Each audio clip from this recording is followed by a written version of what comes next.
Yo, what up, what up, what up?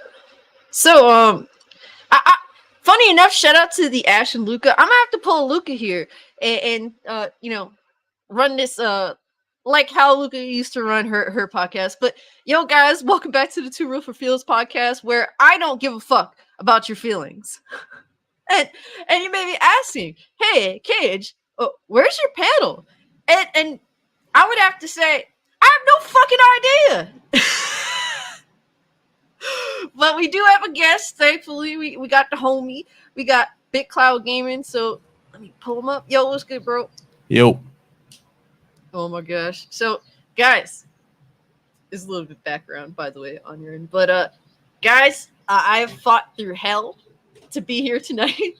That better? With my internet provider. Yeah, you get there's a little tiny bit of feedback. With my internet provider being, absolute garbage that they fucking are, not for nothing.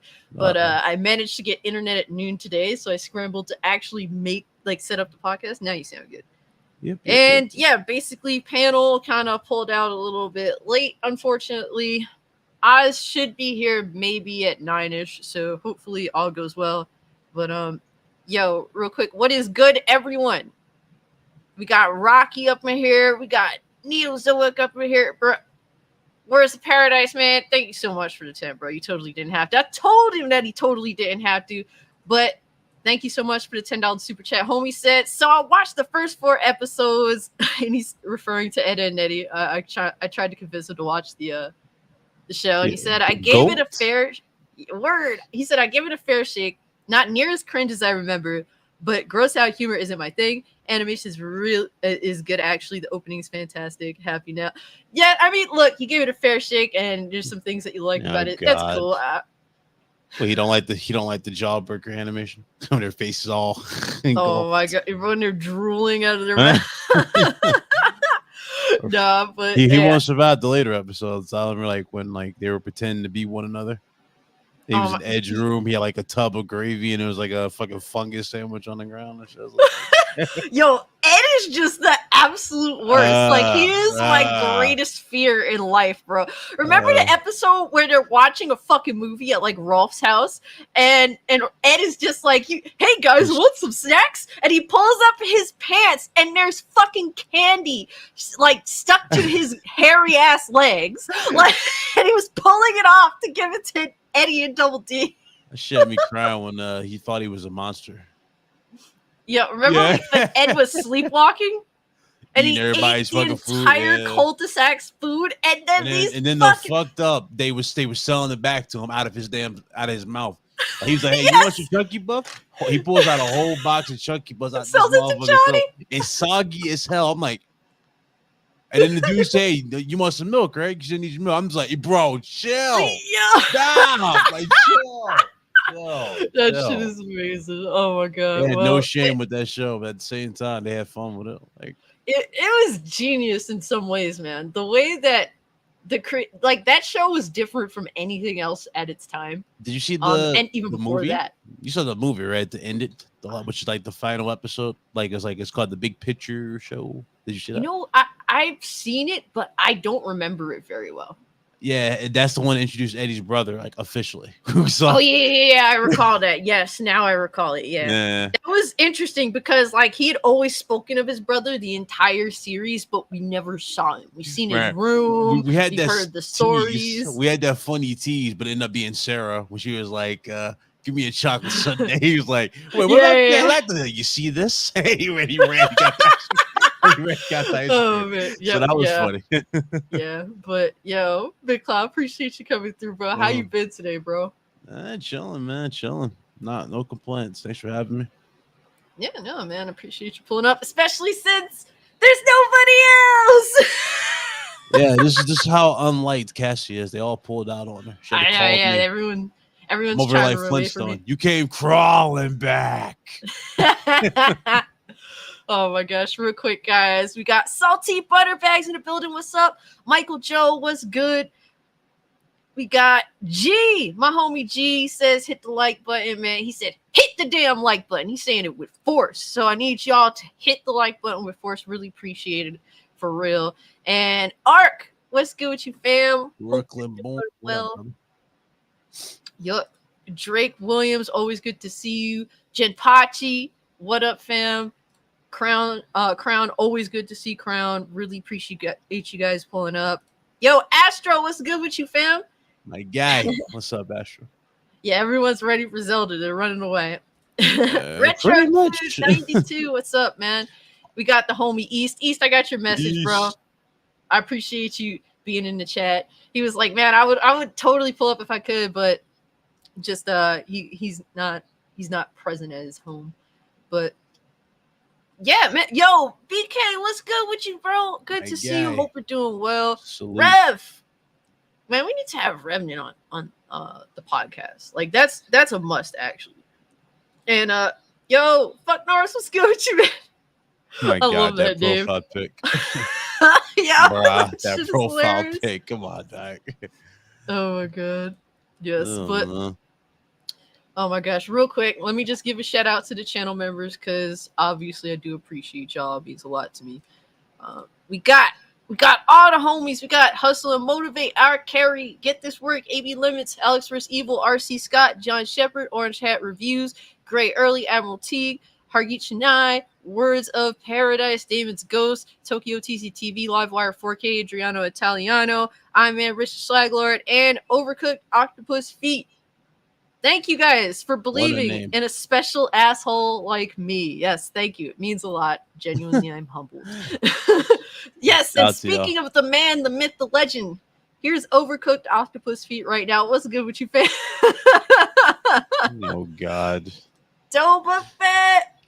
Oh my gosh. Some funny shit. Have you seen Michael stream this shit? He was streaming the Zelda. Oh, yeah, Michael Does Live. He was streaming Tears of the Kingdom. Bruh, he had me crying. This man was like, he was going through it trying to get to the puzzle with the little fucking, you had to like the engine or whatever on the little carts to get him across. I'm like, bruh, it's not he that was difficult. wilding in the chat. He was wilding on his live stream. Oh man, is he like? Are people allowed to stream the game now? Because he isn't the only one that was streaming Tears of the Kingdom. I think you can. I think I'm not sure. It's because then they have like a partner program or some silly thing you had to be part of to do some shit like that. I'm not sure.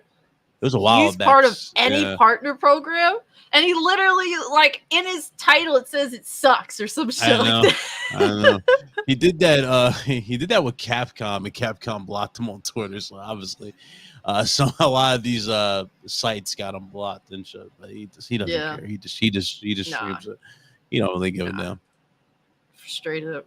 So Neozoic asks, fun question. Scorpion, excuse me, versus Sub-Zero. To clarify, the characters themselves, not who would win in a fight. I don't know. Like, I've always been like not into, Scorpion and Sub-Zero. I've been like anti. She's got a thing for Liu Kang. Just put it short. I mean, I always had a thing for every Bruce Lee knockoff. Oh my god, here we go. She got a thing for Liu Kang. To put it short, we're talking about just like what the hell is this? Just how their characters are, generally speaking. Yeah, we're talking about just the characters in general. I mean, personally, I'm gonna rock with Scorpion just for the backstory alone. Thought his story was fire. That's like one of the only thing that they got. I know, right? That's like the only thing they actually got right with that that recent remake of the film that we got, which I thought was cool. Was like his opening with him fighting. I thought that was cool. That was good. That was good. That was lit. Like the origins behind the spear and all that stuff. That was handled properly. I like that. Sub-Zero was always dope and whatnot, but I don't know. I feel like Scorpion was just like the next tier. But yeah, Sub-Zero, if we're talking about like savagery in general, he probably has the most gruesome fatalities between both of them. I'm not gonna lie, I think I would go with Sub-Zero, particularly like the OG since he becomes a noob. You know what's funny too though? Remember how he I don't know if you've seen Deadly Alliance. You played Deadly Alliance? Oh man, I played that game, bro. Y'all remember the fatality where this motherfucker literally, like, he puts his hand through your back and pulls out your entire fucking skeleton, and your whole body falls back, and he like dropped the shit like with the beat. Yep. It's like Sub-Zero wins. He drops the fucking, he drops your corpse. Yo, oh my god, it was such a pleasure playing Mortal Kombat back in the day, just because it felt like you were playing something that you were not allowed to play. That's how I felt. Like I would be like, oh man, I hope that like I don't get in trouble for playing this sort of deal, because it was so gory, so violent, it's so much damn fun. And I loved about it. It was so personal. Like when you fight, like when you finally beat that one asshole in your friend group, like just that probably just been beating your ass in the game for so long. You beat him and then you do a fatality. You just feel so accomplished. Like, yeah, fuck you. It's the exclamation mark. So it had that shit going on for it. I agree. And we're about to get an update on that soon. Apparently, we're going to get the reveal. So that's gonna be cool. We're definitely gonna talk about it, because there is a bit of a leak in regards to it. But yo, what you been playing? What you been watching? What's piqued your interest as of late, good sir? I mean, I've been on Jedi Survivor. I'm getting ready to platinum. I mean, I'm pretty much beating the game. I haven't like done the final mission. Red Hood, he already done blew his load and did all that shit. I'm like, bro, I'm enjoying the hell out of this game. I'm doing all the collectibles. I'm having a blast. It's it sucks that the game launched with so many bugs at the start. Not as bad as Redfall, but it's annoying that it has the bugs in certain areas that I didn't want to see. But it's cool. It has a lot of nice twists and turns. I do think it's a step up from the last one. It's definitely a good, definitely a game worth trying out. It's fire. Yeah, I'm definitely gonna pick it up. I'm just, basically just waiting. I waited with Jedi Fallen Order. I didn't buy that day one. I waited like 5 or so months. Matter of fact, I got that actually for Christmas, and I enjoyed it, but it ran like dog piss on PS4 Pro. Either way, so all that waiting and for what, you had to question. And it's just funny because I saw some of the same like issues that people were talking about with Jedi Survivor that I had with Jedi Fallen Order on the Pro. So I'm like, yeah, I definitely would like to avoid that experience if at all possible, because that last boss fight, playing with those insane FPS drops like that I was getting, I don't want to deal with that ever again on any game, let alone Star Wars game where you kind of got to be on your shit. Yeah, but it's good. I'm glad everyone's enjoying it, because it's one of those games where it's like the performance came out kind of meh, but there is a good game behind that, the lack of it being good performance and all that. So it's cool that it's at least a good game. Yeah, it's sad I can't say that for all games. Yeah. I can't say that for all fucking games. Like, you want to think all games are tailor made or have some kind of passion behind them. But as of late, even with these next gen consoles, we've been getting games buggy, right? But that are still good. But at the same time, you have those that just feel like, what's the point of you even being fucking made? Yep. So. Yeah, I just hope that the industry just realizes that this can't keep going on. Like, we can't keep releasing broken game after broken game after broken game and it just be okay. These are facts. And I will, and it's a shame, even if a game that I'm hyped for, like if Final Fantasy 16 comes out and that shit is broken, they will get that fucking work from me, because I'm tired of it. It's tiresome that every game is like this. I'm going to be consistent across that front. I could love the game in terms of what it has to offer, but I'm gonna fucking run that ass. Ain't gonna see no evil. He ain't gonna say no evil. God. He ain't gonna speak no evil. That's right. Quote me. He ain't gonna say shit. He gonna be like, this game's fire, man. It's worth every weight. Game running at 12 frames. I don't care. It's Final Fantasy. Yeah, this is gonna make Red Hood pull up to the stream, even if he's working. He's like, man, I would, I'd be there if I could, but I'm working. This is what's gonna convince him to be like, nah, I gotta get on this spot. Everybody put F Final Fantasy in the chat. Watch him show up like the damn. That's like his back signal. Everybody say F Final Fantasy in the chat. 16 Metacritic score.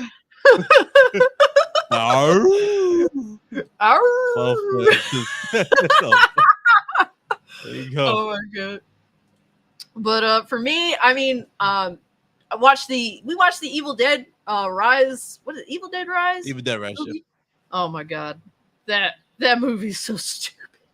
Then again, I've never been a big Evil Dead fan. Open up now. Open up. I've never been a big Evil Dead fan. I mostly just like the first one. I've seen the second one a long time ago. I just don't really care. So on that front, hey, take my my thoughts with a grain of salt.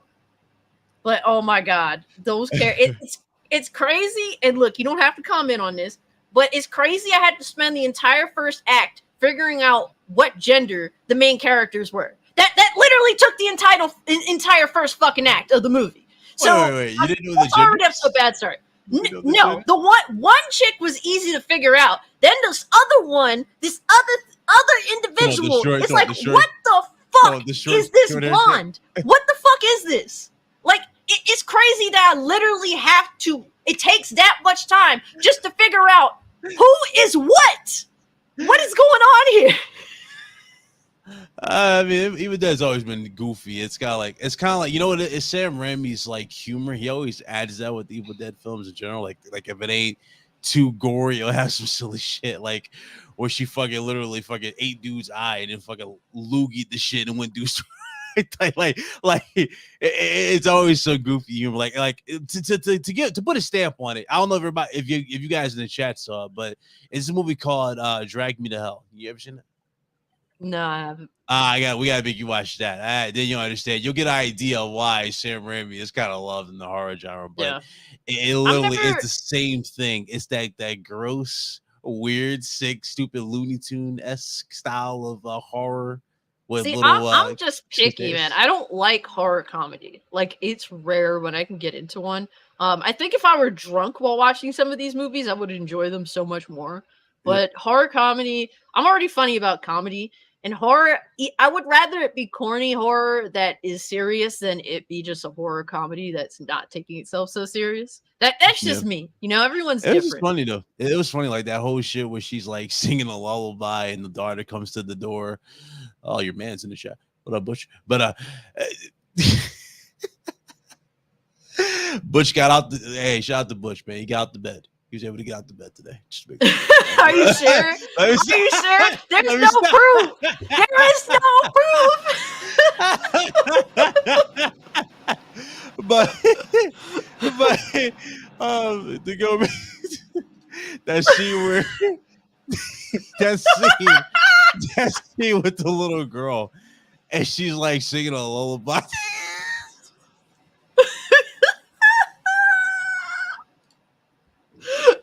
Get the fuck out of here, Butch. Get the fuck out. Man, Butch going through it. Oh my god, he's going through all the stages of grief. The one positive I could give this Evil Dead movie is that there was a Cassie there to save the fucking day, okay? Oh, us Cassies gotta stick together, okay? The star of the show, what happened to be a fucking 5-year-old. Normally, children in film are the worst thing ever created. I mean, she kind of was. She had her moment with the door. Come on, she had her moment. She had her moment to shine, sir. She is the single reason why this film isn't completely an abomination. So I'm going to stand by it. As a Cassie myself, I'm going to defend all the Cassies out there. Even the garbage ass Cassie Cage from Mortal Kombat 11. I mean, I always adhere to Mortal Kombat X because that's the definitive Cassie Cage. But I have to defend Mortal Kombat 11's bum ass Cassie Cage. I just have to. But that's just my general thoughts on Evil Dead Rise. If you like it, love it, man. I ain't mad at you. No. I mean, I gave it a shot, which is more than I can say for most movies because I'm like, I hate watching new films. Yeah, when it comes to movies and giving it a chance, she's the Karen of critics. She really is.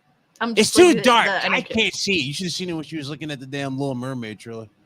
Look at these dark ass scenes. How the hell are you supposed to care about this? I don't care about this. I thought you were talking about Ariel herself. No, you asshole. You don't talk about her. That don't look like why? Look like CGI. Why she like she's connected to something? She ain't walking. That's what you mean. It's not just for me. I will say they had good kills in the Evil Dead movie. I have to give it that. Oh, yeah. There's definitely some good kills. The chick with the red hair. The fake ass Jean Grey was probably one of the better parts of the film. She stole the show. I thought she was great. Yeah, I think that she was very good too. Now the other characters, the It's of the movie. Don't get me started with the Fucking daughter. trash. I mean, there was that creepy moment with the daughter. She was eating the glass, and she was like, "Okay, that's fucked up. Like that's fucked up." But it wasn't really like. Yeah, I didn't feel like the glass. were. Yeah, I didn't feel like they were like really a threat. I just felt like they were side boss. Like really just came back to the mom because that's like the main person you were looking out for. Like where the hell is she at? Where's this woman at? And it's like, oh shit, there she is. She's like, mommy's with the maggots now. Yeah, so. No. There's definitely some interesting moments in the movie. It's not all bad. I'm not the biggest Evil Dead fan to begin with. I like the first film. This one, meh, whatever. But I've almost done with Hogwarts Legacy. So close. She almost beat a good game. Yes, sir. She almost beat a good game. Yes, sir. That game is just so long. And it's not a bad game. It's just so, like, once I get 40 hours into any game, I need a break. I can't just I will give it a consistent 40 hours, even if it's a great game. But after that, I need a break. And that's pretty much what I did with Hogwarts. I took like a break from it. Then I would play it like once a week. Now I'm playing it like a few times. You know what's wild about it? I probably would still be playing that shit if that shit had Quidditch. I'm dead ass. Like it has some of the best flying mechanics I've ever seen in a Harry Potter game. It's so authentic. You feel like you're in the world. That shit's fire.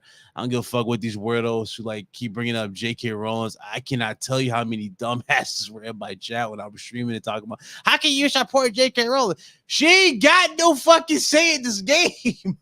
She ain't working on this shit. It was somebody else. Like, the hate for this woman. Like, honestly, if people would concentrate their hatred on J.K. Rowling to actually doing something good with their fucking life, maybe they wouldn't be the biggest fucking losers on Twitter. I'm just saying.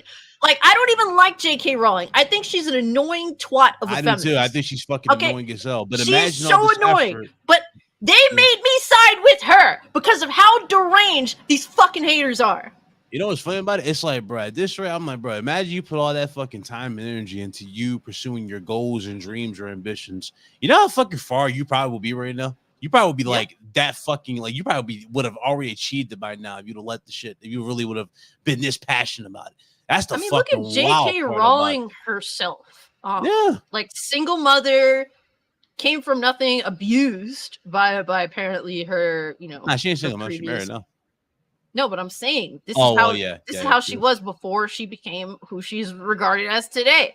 I mean, I think that she's one of the smartest businesswomen ever, personally.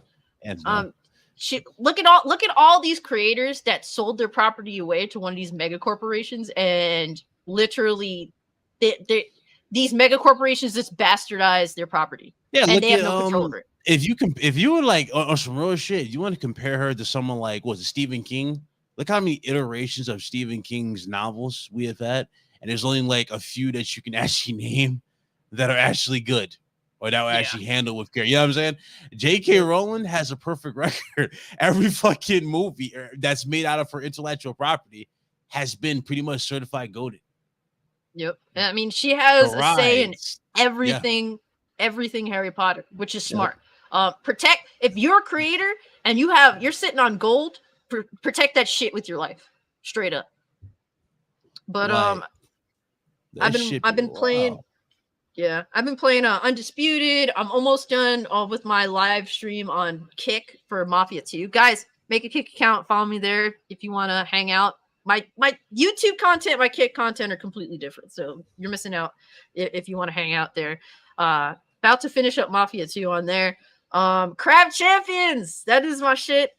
Chivalry 2, Arc Runner, and Fortnite. I actually had to write all this stuff down because I am like the ADHD gamer, like the biggest ADHD gamer of all time. So, but yeah, that's pretty much what I've been playing, what I've been watching.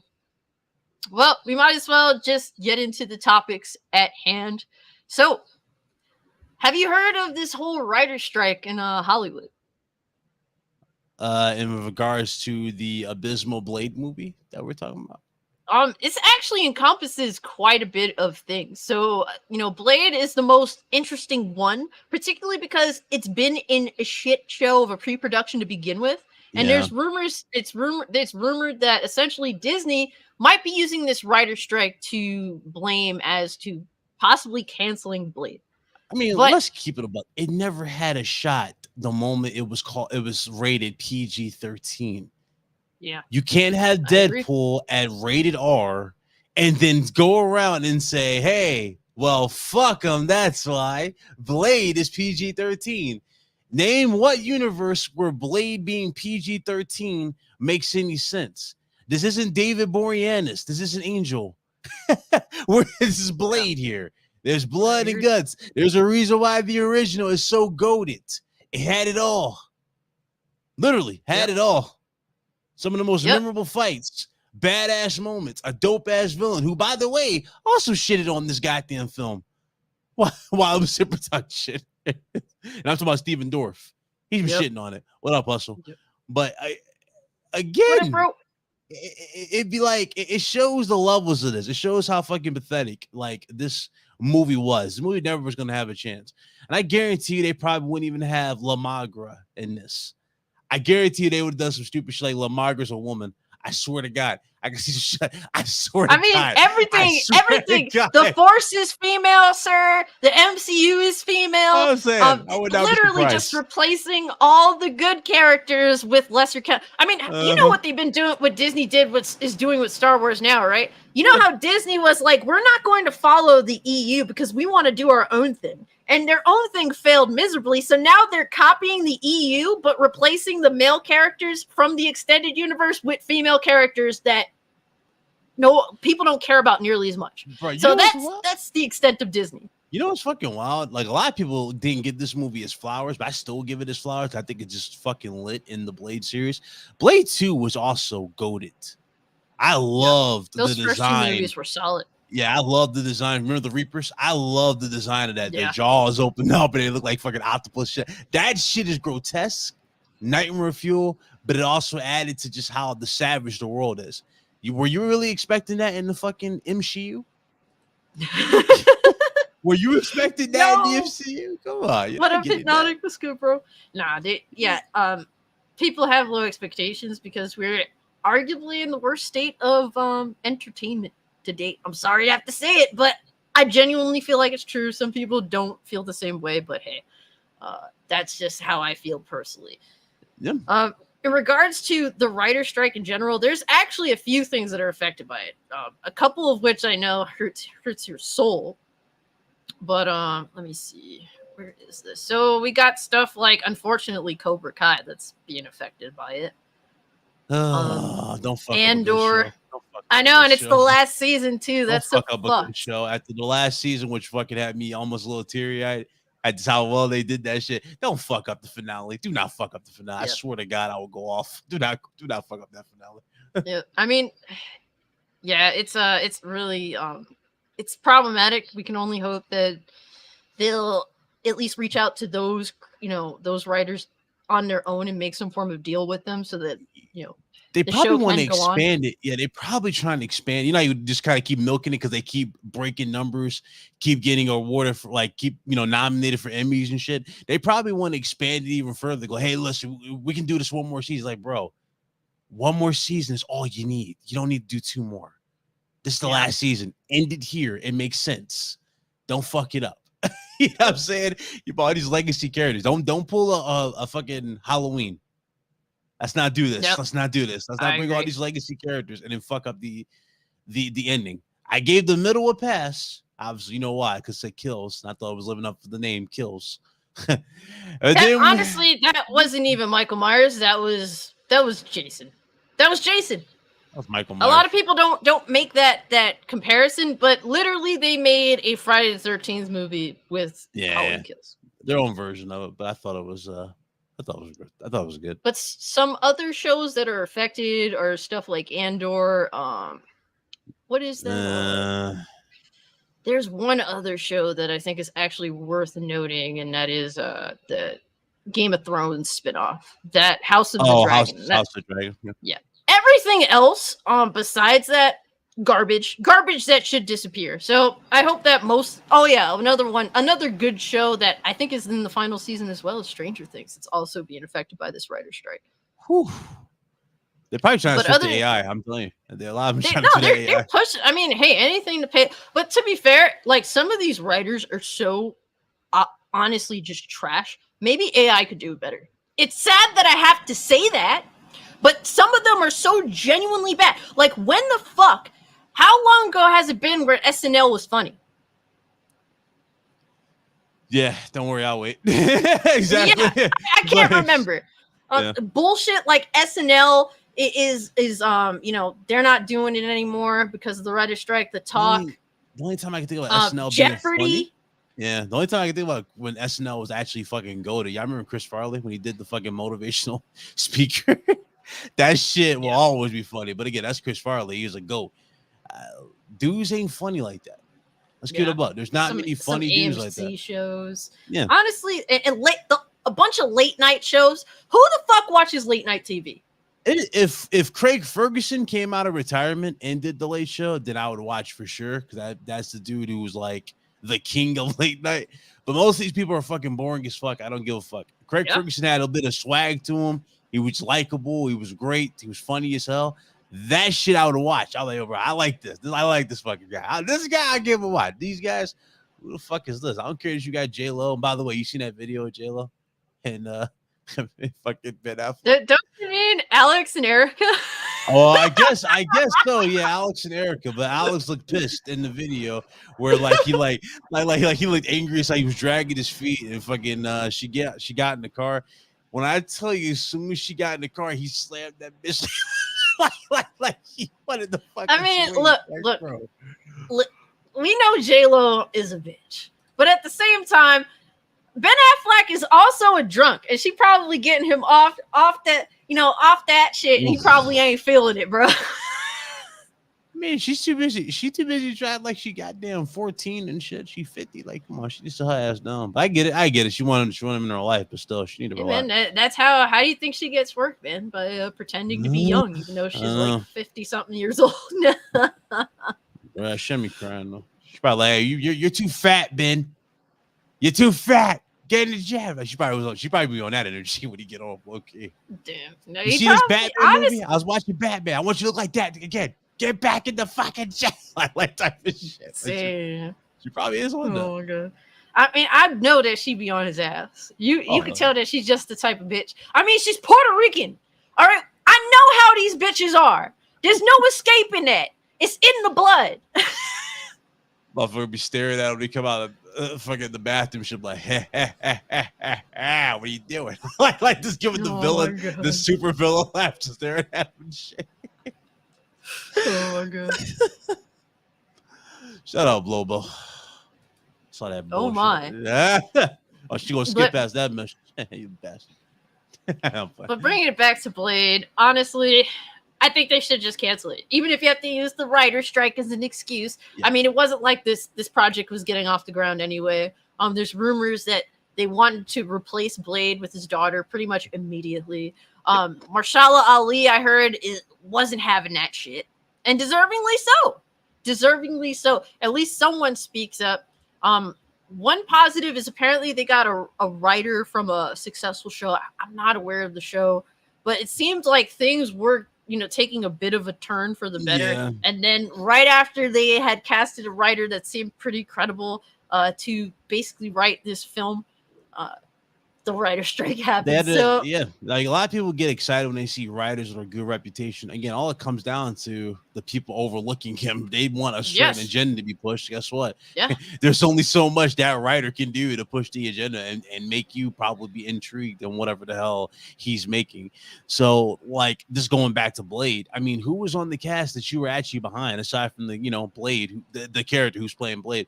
There was nobody on the cast that I really was like, okay, I'm hyped to see play whoever. Nobody was really listed to play Whistler, right? We didn't know if Deacon Frost was going to be in this. Bless, keep it a buck. It's the dude that they're going to hold a candle to what Steven Dorff did back when it was rated R. No. or the Whistler that we had prior. No. And you're completely right. Like, it doesn't matter what creator that they put to lead these projects. It still ends up having that Disney samey feel to it. It all feels like it just comes off. It all feels like it comes off a factory line. I mean, you had Sam Raimi to fucking make what is it, Doctor Strange 2. Yep. And shit. It's shit. It had its moments that were good. Like he was adding some cool parts to it, but at the end, I'll give him credit. He did a good job making Scarlet Witch scary. Like he actually showed like her power level. I thought that was good. You know, her wrecking everybody, killing. I thought that shit was funny. I thought it was great. I was like, bro, because I'm watching all these motherfuckers cry about. Like, yeah, enjoy, bitch, die. Like, I'm loving this. I love all that shit. I thought that shit was good. But overall, was it a good film? Not really. Now you look at it on paper. When you look at everything else, like even with the I forgot the little girl character, but like or her parents, remember that shit with the portal. So again, I always gotta throw some shit in these damn movies. I always gotta. So I don't know. I couldn't get on board with it all the way. Yeah. So yeah, honestly, cancel this Blade movie. If you bring back Blade and it's not to a fucking T of what Blade should be, Disney gonna get that work. You don't fuck around with those types of characters. Straight up. It needs the blood do rave. it right. You either do it right or you don't do it at all. Yep, I agree. That's what it boils down to. So I guarantee the fucking opening for the original was shit on the opening for this one. Yeah, I remember the opening and the fucking the fucking meat plant or processing plant is they call it the blood rave. Fucking blood raining from the sky. That shit is still one of the sexiest shots of in a MCU movie. I don't expect that film just had so much style to it. Fact. Disney has no style other than it's a Disney MCU film. Like it's one of those things where Wesley Snipes, like the way he moved, the way he held himself, like in terms of his body acting, in terms of his demeanor. This is stuff that is amazing. And also the people behind the camera, the style of using that camera. It's so powerful just having a director that knows how to use the camera, that knows how to move the camera. It could mean so much to a movie. Yep, that's basically what it would be with the MCU. It's basically the Twilight version of Blade. That's true. Like, I don't know if y'all remember. Y'all remember the dude? Remember that dude, Cash, in Blade 1, the doctor or whatever who got bit and he transformed into like a zombie and shit. They had him in like that dark, cluttered room and it was like skulls everywhere. Remember that shit? Like, I don't expect grotesque shit like that. No. So if I don't expect to see that in the fucking movie, why the fuck you doing it to begin with?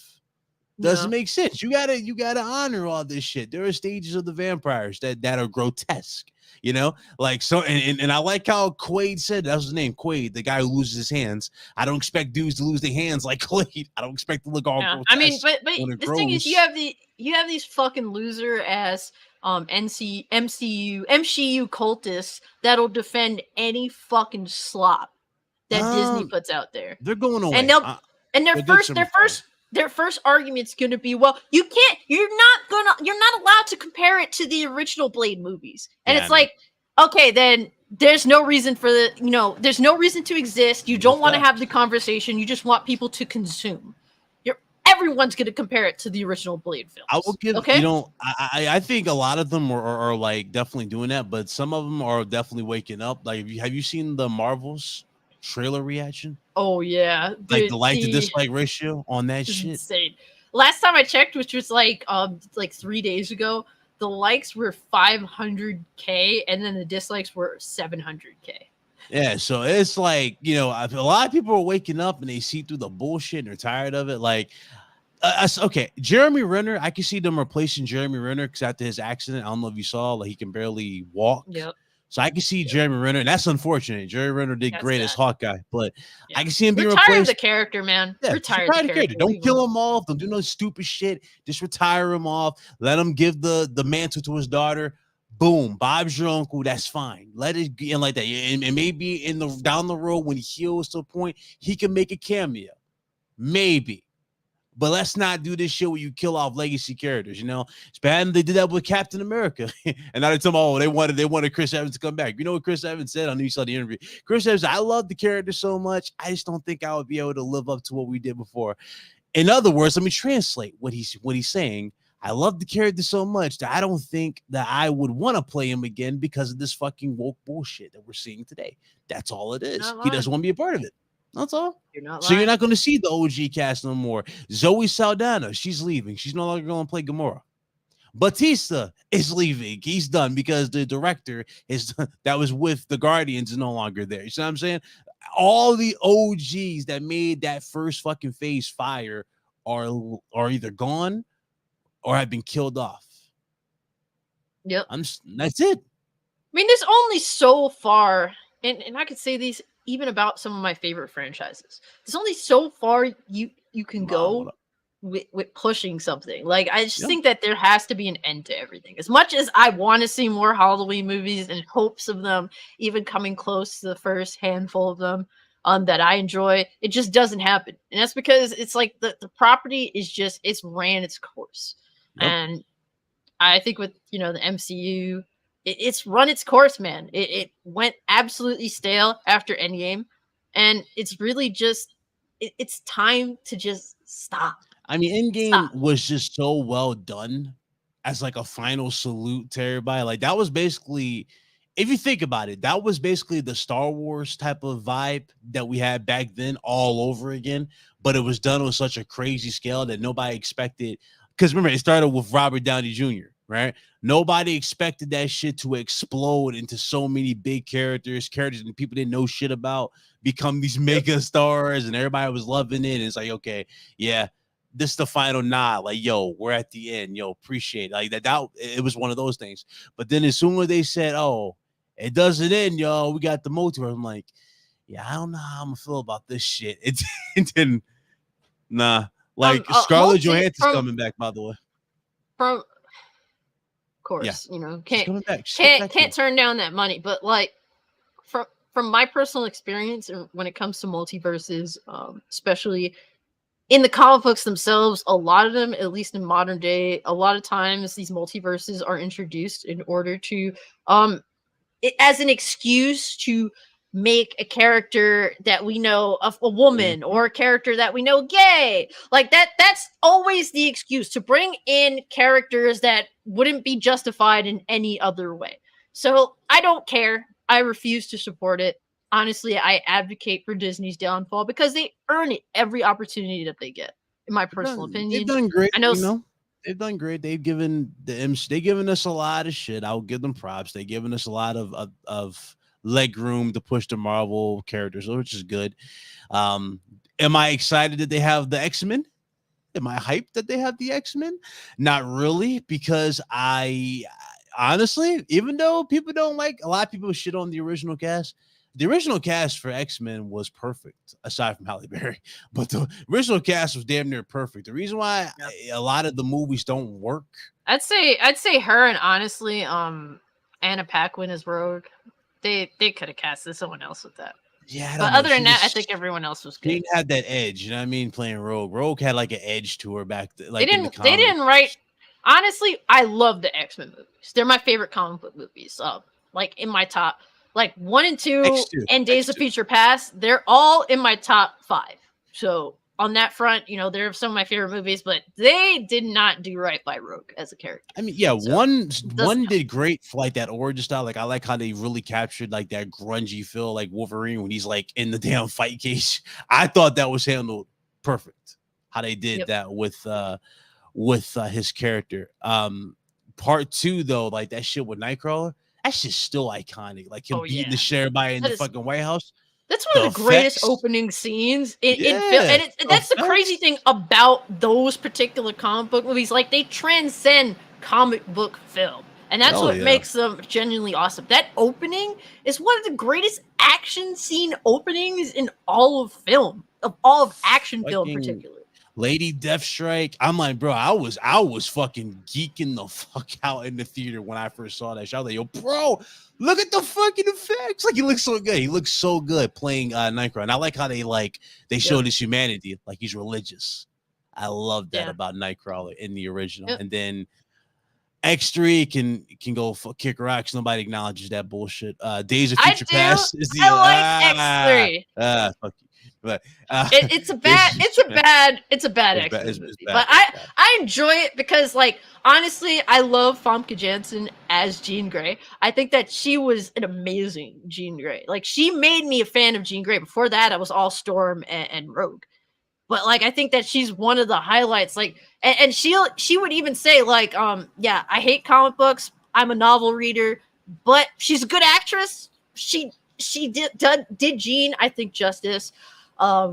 Even added a little bit to her character that I really liked. I liked that, and to be fair, like, a lot of the changes with Jean's character happened to be specifically because they didn't have Beast in the first movie, so Jean ended up kind of being like the spokesperson for the X-Men as well as the doctor for the X-Men. So they were still looking for the right cast. They couldn't figure out how they wanted to do it. They couldn't afford Beast. They couldn't afford to bring Beast to life in the original X-Men movie.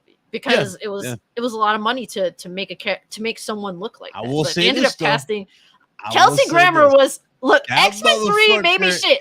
Kelsey Grammer's amazing. Amazing. That was Beast. That is the only Beast I will acknowledge on fucking TV. I was like, bro, when I looked at that in the film, you understand? I pulled out an old comic. I was like, he looks like the fucking he looked so fucking good. Perfect, dude. He's like and 70. He acted perfect. Like, Kelsey Grammer as an actor is like the perfect actor to portray Beast. Like, how old is that guy? Like, he was made to be Beast, you know? Uh-huh. But real quick, Neozoic's asking, how do you feel about people's counter argument of what about comic books? They continue with no end, just like the MCU continues despite a lot of old cast gone. They're two different mediums, man. Just two entirely different mediums. This is what television's for. So shout out to fucking Kelsey Grammer. You know how old this man is? Oh, he's an old. He's 68, and this man was putting all these motherfucking young actors to fucking shame. Like the dude who did the fucking the fucking First Class shit. That shit is whack, like a little damn teddy bear compared to what the fuck this dude was looking like as Beast. Anyway, going back to this, what were you saying? And he was in Cheers, bro. Cheers was back in like the 80s. So, like, he's a classical actor, you know, and that goes way back. Like, his depth of his body of work goes back a ways. But how do you feel about, like, the counter argument that, you know, these movies, well, the MCU should continue just like how comic books do forever? So, honestly, comic books are a different story because, you know, those are really crazy different medium. People love that fan fiction shit. For example, let me throw this out here. You know, Power Rangers. We saw the Power Rangers. We grew up with it. It has its own shit. We all seen it. We grew out of it. Whatever, right? What if I told you in comics right now, Power Rangers is one of the newest, hottest trends right now because of what they just did with the comics. It's this thing called Shattered Grid, where they introduce new characters, new variants of Tommy and shit. Then this multiverse of shit where it's like like they did a lot of shit. Like, comics are really pushing the envelope. People like that type of shit. When it comes to film, it becomes more of a hassle to do that on film, for one, and number two, by the time, like, a lot of things have to work. The reason why the MCU worked the first time, why everybody was so invested, because everybody loved the cast. And they loved the stories that were told, and they loved how they just portrayed them on screen. They loved how all that stuff was coming together. The next wave of characters that's being talked about, nobody really gives a shit about. Yeah. Nobody's talking about Moonlight. Come on, you really care about this Beetlejuice, or I'm sorry, Beetleborg looking character, the Blue Beetle? Do you really care about that? No, nobody cares about that. The only movie that you're probably caring about in the chat is probably the new Spider-Man movie. I'm hyped for that. That's going to be cool. But I don't care about any of these other characters they're throwing out here. I don't care about the Marvels. The Marvels can kick rocks. I don't give a damn about the Marvels. I thought she was one of the weakest parts of damn Endgame. Like, I didn't like that character. I don't like her character at all. No. And it's not, it's most guy hates. I don't like that. I don't like the actress, but still. The actress is trash, but the character was thrown in at the last second. Exactly. To the mainline Marvel universe. That just goes to show that nobody wanted to work with her. That they saved her for she's going through the entire, you think about that, she's going through the entire movie of Endgame, and she shows up at the last, like, 3 minutes of the film. just Yeah. to destroy Thanos' ship. That should tell you something about the woman who's portraying the character. Well, the thing is, they didn't write her character in properly. They didn't. She was supposed to be like after Endgame, and then she was technically supposed to lead the MCU after Endgame, but they just wanted to throw her character in, despite their previous storyline that they had planned out, not accounting for Captain Marvel being included in the universe, and it just led to the character just kind of being tossed in there, not likable because she did not earn that right to even be present. I just refuse to watch her character. I will not watch Captain Marvel. I'm good on all that crap. Now that's the other one too, Iman. Yeah, that's the other one. Secret Invasion. I'm actually interested in that. That actually is cool because that's actually based on one of my favorite comics. It's literally the invasion of the Skrull. Like, I actually like that. That was cool. I like how they're doing that. They're showing how they pretty much already told you the plot. They're basically after the damn Tesseract, but the Tesseract's gone. So now they're going for the the arc reactor. I want that. The new arc reactor, which you've seen from Tony Stark with the element that he made or whatever, is the closest thing you can get to a Tesseract. That's basically what they're after. They want that shit. You know what? Honestly, I'm not an Avengers person, so please continue to bastardize Avengers, make all these bullshit ass movies. Just stay away from the X-Men, because that's when it gets personal. Okay, so do whatever you want to do with the Avengers. I'm already tuned out. I have no emotional attachment at all. Now, when you bring in the X-Men into it, then I'm gonna have an emotional attachment because they're attached to my childhood. They're. I said X-Men is cringe compared to Avengers. So I did there. No, X-Men has always been top tier. Avengers has always been here. X-Men has always been up here. Now with and you have to attribute that to Chris Claremont. Before Chris Claremont, X-Men weren't that popular. Yeah. Once Chris Claremont took over and he was doing the comics for many years, the X-Men became mega ultra like super badass. Was definitely pushing some shit. Yep. I just didn't like how certain character was done. Like I hated how they did fucking Iceman's design. Like we didn't see this man all iced out until like X-Men 3 that he never did it again. To Days of Future Past, we see him die. I mean, like those films, I will say, like to me, they will stand the test of time. And they still do to me. I still enjoy them. But I think the reason why is because it wasn't all about the superhero shit to it. I mean, like, at the time, it would have been nice. Yeah, it would have been nice to have gotten more of that. But I think that a testament to the films will be the fact that it is relatable from a genuine level due to it not just being about the superpowers. It not just being about, like, all these fights. It was definitely more depthful than that, and I think that's a thing that the MCU movies are missing. You remember those weird interviews they had to answer for Mystique back then? Because remember how, like, again, Mystique is basically naked in the movie, so she's transformed, her clothes are coming on her. They're like, wait, Mystique wasn't naked in the comics? Like, no shit. That's just fucking. I never understood these fucking idiots. Should I be laughing? But let's go. Rebecca Romaine. I always be goated. The greatest mistake. She'll always be fucking good. Fuck Jennifer Lawrence. I'm sorry. Jennifer Lawrence kick her ass. She ain't shit, bro. She ain't shit. I'm sorry. But yo, let's keep moving real quick, guys. We got Oz. Yo, Oz, what's going on, man? I'm here. You are here, good sir. Glad to have you. Glad that you managed to actually pull up. Moving sucks. Yeah, no, I concur. I've moved twice.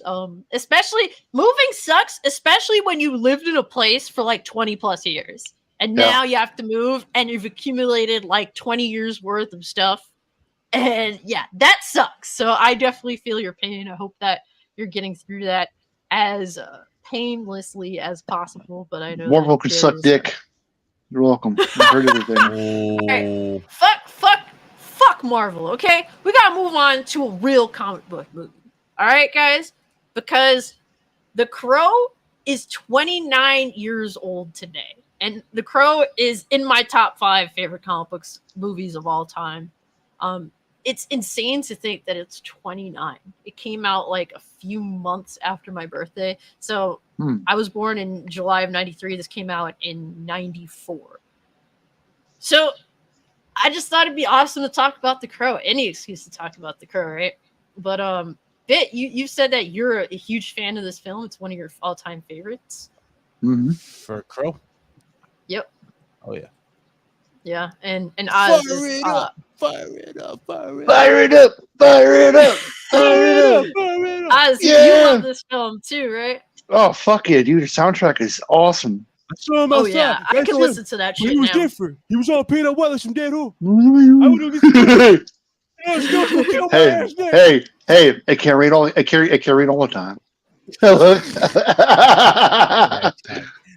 I remember going to the movies and to see that when it came out. I feel old as fuck. You know they're doing You are old as fuck. They're doing a remake of it. I know that, right? Yes, and they can suck all the cocks in hell. Yeah, I don't know why. I don't. Oh boy, they're probably gonna do some dumb. Again, it's gonna have some weird shit to it. It's probably gonna be an interracial couple or some shit. And it's I'm gonna say it. I'm gonna say it. It's the second one. There you go. Yes, there you go. Yeah, hell yeah, bro. There you go. Yep. That shot where he was on top of his fucking apartment and the fucking like speakers hanging, he just fucking playing that shit. Yeah. It's that's the thing. Like what I loved about the city and what made the city work with that, it didn't feel like a generic city that you would just you can easily film. It felt like a set, you know what I mean? Like a model that they just filmed. Oh, tell us that. Yeah, it was hardcover really comic, the OG. Oh shit. Wow. Oh shit. That's lit. Yeah. That's right. It is based off of a comic, isn't it? Yep. It is. I didn't know that. It is. By I believe his name is James O'Barr. It's actually is that Dark Horse? They actually considered making the film black and white, because the comic was in black and white, but they chose to go with like the sort of style that they did go with, and I actually like the fact that it's not black and white. I think that they chose how do you say like made it very dark of a film, but not black and white, which I think that's what made it more effective. It had black and white moments though, like when they did those flashbacks. I always wanted to do I always wanted Tim Burton to do like an animated version of it. I think I would have been dope. I kind of don't. I don't. If anybody would pull it off, Tim Burton would have could have done it. No, you know what I mean? Tim's great. Tim's great at like creating those weird set piece type of worlds. Like if you look at all his films, like Edward Scissorhands, you look at the Batman films, you look at Sleepy Hollow, remember all that shit. His directing style has always kind of been captivating, has always been captivating, and just that style. I love this work. Like Tim Burton's always been voted for that. Yeah, for sure. But I don't know. I don't think. I mean, he would be the closest person I would say if they were to go through with the remake. But obviously, they're not going to go to Tim Burton and say, "Hey, Tim, like an animated version of it." I think that would be cool. Yeah. I mean, it's kind of one of those. Look, I would like for anything like related to The Crow to be taken extremely seriously. I don't know if making it an animated film is necessarily a smart way to go about it. I mean, this is a comic book that was born of like depression, like sadness. Right. James O'Barr created The Crow as sort of a way to just get his mind, I guess, on paper, because at the time his fiance at the time had died in a car crash because of a drunk driver. And with that, he kind of poured all of his pain and sorrow into The Crow and became a comic book, a successful comic book. And it ended up becoming a film. And the film itself was also made in great tragedy. It's one of those things where that set was very infamous for a lot of crazy shit going down. And even the worst part of it all is Brandon Lee, the main actor, playing Eric Draven, getting shot on set, and not necessarily with a bullet. The reason why he was shot on set was particularly because the prop gun that was fired, was not properly cleaned, and it basically launched out a projectile because it wasn't cleaned, which nipped an artery and led to Brandon, unfortunately, bleeding to death. So there is an immense amount of tragedy behind this film as well as the comic book. So it's one of those things where it sticks with you and you do feel it in this film. It's a very serious film, but with so much style, with so much heart. And while I do have my gripes with the fact that set was very suspect, apparently I believe another individual got electrocuted on set. There's a lot of problems with that set, but Yeah. at the end of the day, they did end up creating what I think is the greatest comic Pretty much ever made. the true definition. Yeah, it's one of those, just like the best. It's arguably the best revenge film of all time. It is. Hell yeah, fucking good. It's crazy when you look back and you watch it. You know, you start noticing shit. Like, yeah, I remember that scene where it cuts to where Brandon walks into the apartment. It's all disheveled. It's all fucked up. But when he's like reliving it as he starts touching stuff, you can clearly see that's not Brandon moving around. Yeah. Like, that's the other guy. Like, yeah, that's the stand-in. They did a great job of hiding blending it. It's very, very hard to tell. Only once. The only reason I knew is because I was told. So I've watched the film multiple times previously. Yeah, like that scene where like T-Bird gets killed, or and he's like tying him to the car, like Dutch. Like knows that there's no dialogue. It's just T-Bird talking, and then like that part where like he's like, "Well, I know you," and then it shoots to where he's like in the pawn shop, and he looks at dude because he sees his shit. And he's like, and it's like, okay, that's clearly a stand-in, but it was done so well. It was edited so well. I didn't give a shit. I thought they just did a fantastic job. And props to the dude. Props to the dude who stood in. I thought he did good. He carried the mannerisms, the walk, the infamous scene where he makes the crow out of the gasoline and the fucking car. Like all that stuff was done so good. I was like, bro, this is just like fucking incredible. Like even though he passed away, I know damn well he was in heaven watching that shit. Like, bro, y'all did good. Like that's the type of shit. Like it was handled. Candyman and this motherfucker. I was like, bro, the cast is so good too. Like Baitling. I always forget his name, but he's in a few movies. Like he was in this movie called Along Came a Spider. He played like the kidnapper and shit. But he's the guy who like plays like the main villain. Oh yeah, the overseer. He voices Death in Darksiders too. There you go. Yeah, I remember my dumb. Another reason why I got that fucking game. I'm like, oh shit, there's a fucking there's a fucking crow in this game. Oh, Death and the villain from the Crow. Play the what? Oh yeah, I'm getting this game, bro. This to show you guys how fucking much of an impact the Crow had. I remember that part when Funboy was getting high and the fucking Crow came in the window. He was like, she's like, it's a big fucking bird. He was like, what? The big fucking bird. He was like, oh shit, it's a scrap. I said that shit one time. Like, it's a random couple just came out dying. Like, bro, bro, it was funny as shit. Like, that's how fucking quotable this movie is. We said it's a scrap. The fuck is a scrap? Like, little bird. Fucking Winston's in it. I love it. That film showed truly how much range Brandon Lee had as an actor. Oh, yeah. And I'm a huge Bruce Lee fan, but I have to say, I think Brandon was a better actor than Bruce. Despite Bruce growing up in China being a child actor. He was a child actor who became an adult actor. But I think that Brandon had more range than Bruce. Bruce was the better martial artist. And now I will say, Bruce had the swag. He had the swag. Like watching him decked out and Enter the Dragon, the way that he moved, like he was just fucking cool. There's a reason I was obsessed with Bruce Lee at the age of 4 and wanting to mimic him because he had that swagger about him. I don't know if y'all caught on or y'all remember, but y'all remember like Brandon had like probably the second best Joker laugh in the history of cinema. Yeah, I was just gonna say that. I was just gonna say that.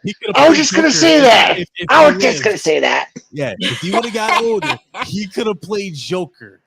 I always wanted that. I mean, I think that if he lived and he played Joker, it probably Joker. Oh my god! I mean, I've always wanted that. I think it's fair to say that Heath Ledger probably took inspiration from Brandon Lee. Oh hell yeah! He had it all. Like, dude, he was that good. He had that crazy laugh. I love how he does that little shrug. He's like ah. He starts going. It's like, he shoots. It's like, woo. It's like, woo. Brandon Lee died at the age of 28. It's crazy to think that today he'd be almost 60 fucking years old. God damn. He'd have been 68, you said, today? He would have been almost 60 years old today. Yeah, I can see him playing. Listen, I can see him playing the Joker if he lived. Look at Keanu Reeves. Keanu Reeves damn near 60. I can see him pulling that. I can can see him He pulling it could've. off if he lived. He would Yeah. have been in great shape for his age. hell Obviously, he would have been an even far more seasoned actor than he was doing The Crow. Shit, He would have been playing an John Wick. amazing.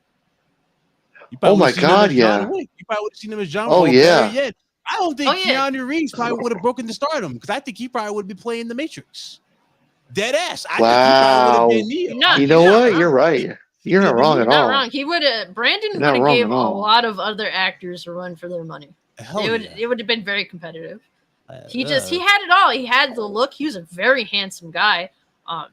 Being mixed race, you could tell features from both his white and his Chinese side. Like, he's a very handsome dude. The shit. And he was in great shape. He kicked ass. He was willing to do a lot of shit that obviously I'm sure a lot of other actors can't or are unwilling to do. Not The just dude knew not how just, to act. Not just acting, but media itself. I mean, shit. Look what he did for Sting. Yeah. I mean, He revived his fucking career. The inspiration he gave Yeah. Sting. Like Crow, his that whole- whole shit. Yeah. And not only Yeah, that, it's did from the Crow. in music and music in general, a lot of I can't talk musicians in general copied his look, like Marilyn Manson. He copied his fucking look. He took it. You know? Yeah, that shit was wild. Now I think about it, fucking Sting. Like, Yeah. you look at Sting now, look at him back It's then, Crow how Sting. long his fucking hair was to try to match Brandon's. Like, his shit was Yeah. everywhere trying to match Brandon. It's Crow Sting, baby. Yeah. I love that though. It's crazy. Hell yeah. Brandon, like, listen, Brandon, I don't think Brandon will ever get the flowers that he deserves. A lot of people just No. love him just this one film, and that's right there is criminal. I really do think. I mean, obviously, Brandon would have been one of the highest paid, highest grossing actors, period, if he still was alive today. And I think, Yeah. even though he passed away, tragically, his father was proud. Damn well his Oh, father. fuck he yeah. made his dad proud. He literally became a legend. It's like his fucking father became a legend. Oh yeah. But he did it with just one film. Think about that. One film captivated so many fucking audiences, inspired so many careers, and fucking touched so many people. Like, that is crazy. Like, it's sad. It's sad, but I always love the film. It always be a guilty pleasure film I'll watch whenever I can. Yeah. Crow Real 2 quick, though. we got the other homie showing up. Oh, so the crew does show up, just a little late, but better late. TJ Combo X. Hold on, Oz. Yo, what's good, TJ? How you doing, bro? Yeah, I won't be staying long. I just wanted to pop up and say what's going on, everybody, man. What's going on? And we were just talking about The Crow. It's 29 years old today. Want to shoot any thoughts about it? I know, right? Right? Damn, it hurts. Yeah, one of my favorite scenes in that movie was when damn, it's been so long since I've seen it. He put the bullet in his mouth. And he took a shot with it. I was like, when I get older, yeah. When they was talking shit to him, he was like, when they were in the bar. Glass. They were in the bar. He was like, pussies drink glass. I mean, he's like, fuck you, Tintin. Hey, that shit ain't even loaded. Fuck you, Puts the knife to us. Hey, that shit ain't even loaded, motherfucker. Everybody's like, fucking which one of you Motor City motherfuckers supposed to bet me this gun ain't loaded? Hey, yeah. That's definitely like one of my favorite movies. I always like I always like the Asian chick. I like her eyes. Pretty. Pretty. She was pretty cool. Or he's laying in the cigar. He looks at Woods. He's like, you really need to stop smoking these things. He just throws it away. Yeah, it's hilarious. Wild, He takes a. He's like, you're gonna start smoking these I things. love the body language of Lindo. Like, I remember that scene, like, he shows up at the fucking meeting. He's like, gentlemen, he jumps on the table. Everybody's like, who the fuck is this guy? She's looking like, oh shit, he really is a fucking demon thing. Cause she's like, she's looking at him with disgust, but when you really notice, she's looking for the fucking bird. She's like trying to creep up on the bird. Like, what the fuck is it? Yeah, she was cool.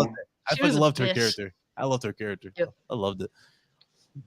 Yeah, and also, I mean, I love the way they introduced the backstory, of Brandon's character, of Eric Draven, and the tragedy behind that. They didn't hold back. This is a very mature movie. It's not for children. Oh yeah. They do enough, but don't embellish in that terrible night in which Eric and Shelly end up dying. It was also cool seeing the aftermath of his death. A lot of movies don't really show that, right? They just show the gruesomeness and they just go immediately to the revenge. They don't show the impact of the weight of him being killed along with his fiance and how it affected so many other people. Like if you go to the club scene, I remember they were on the Hall of Fame and shit like that. They were mentioned like a memorial thing. That was cool. Oh yeah. I like how they had that there. Shelly, Shelly died, but the little girl was it Sarah? Sarah pretty much looked at Shelly like a mom figure because she kind of was the closest thing she had. Because her mom was a fucking piece of shit. But like I do like how I do like how Brandon's character Eric ends up helping Sarah's mother turn around.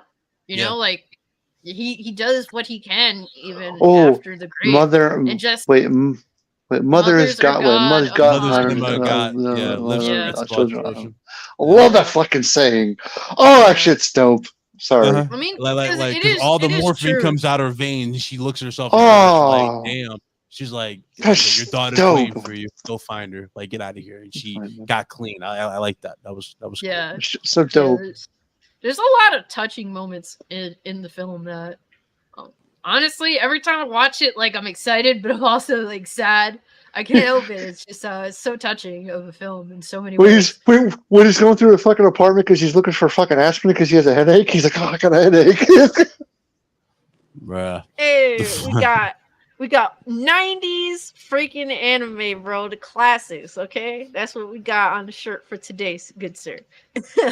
I'm like all 90s animated out today. You know, who's the funniest character though, aside from fucking not fun, obviously Funny Boy will always be goated, but aside from Funny Boy and fucking Skank, the dude who ran the pawn shop. Why would you talk shit while he just put gasoline everywhere? And this mother's like, yeah, you walk out that door, they're gonna erase your shotgun. Yo, like, bro, why would you do that? He's got a shotgun. Why would you do that? Like, it's rules on the fucking shop. I love how when Eric he walks through the door and he literally smashes through the door and he just goes. It's like the way he does that shit is killer, and he's referencing obviously Edgar Allan Poe. Or he's like knocking at my chamber door. He's like, hey, right before he leaves, is that gasoline I smell? Bang! That shit was awesome. Like, how do you see when he shoots the gun and you actually see the rings flying out? It's I love his delivery though. I loved his delivery when he was like, each one of these, he kept throwing them at is a life. It's you out this year. I like this. So good. So good. The movie had so much fucking style to it. Yeah. Its own unique style. And it was cool. It's one of those things where it gives you all those emotions. It's like, it's sad. It's cool. It's freaking, it's depthful. It's rare to see a comic book film that's like that. It is truly unique in its own way, and that's why it's definitely in my top 5. I absolutely adore that film. Even the most gruesome killer in the group, like Tintin, you know, dude that was obsessed with knives. Yeah, he got his karma. You didn't feel bad for the dude. Told him it was just fucked up when he got caught. Oh man, so good. But any final thoughts on The Crow? If you haven't watched The Crow, shame on yourself. 29 years old. I saw that movie when I was fucking 6. That's right, 6 years old. Damn. I was fucking mesmerized by the shit. I thought it was the most incredible thing ever. And it's funny when I hit 12 because I forgot all about it. You know, you just like it comes back into your life and you kind of remember bits of it when you're young. I remember that shit came back on when I was like 13 or 12 on cable, and I was just sitting there watching. I was like, damn. This is that fucking movie. And I was like, oh, it's so fucking good. But the thing that stood out to me at that time was how fucking incredible that soundtrack is. That is my god, it's best soundtracks in the history of films. I still have it. I still have it. Dead Souls when he's jumping on the fucking roofs to go find Tintin. Bro, it's oh my god. Every Night I Burn, or it's called Burn by I forgot the name of the band. But when he's putting the fucking face paint on, just good. Guys, if you have not watched the original The Crow from '94, do yourself a favor and watch it. Watch it tonight, as a matter of fact. Watch it as soon as check you it out possibly tonight. can. Yes, it is worth it. It's just so damn interesting. Like I said, so much style, genuinely unique for a comic book film. It can never be adequately replicated. They can try and remake it. They can try and do all this bullshit, but they can kiss my ass. I will not support any remake of The Crow that involves Eric Draven as a character. They didn't. The sequel to The Crow is like a different character. Watch it be a woman though. It'll be a woman. It's gonna be a lesbian couple. And with that, I'm making my exit, man. Yes, and most importantly, seriously, rest in peace, Brandon Lee, gone but never forgotten. Exactly. Rest in peace. Hell yeah. Yep. All right, y'all. What were you gonna say, Oz?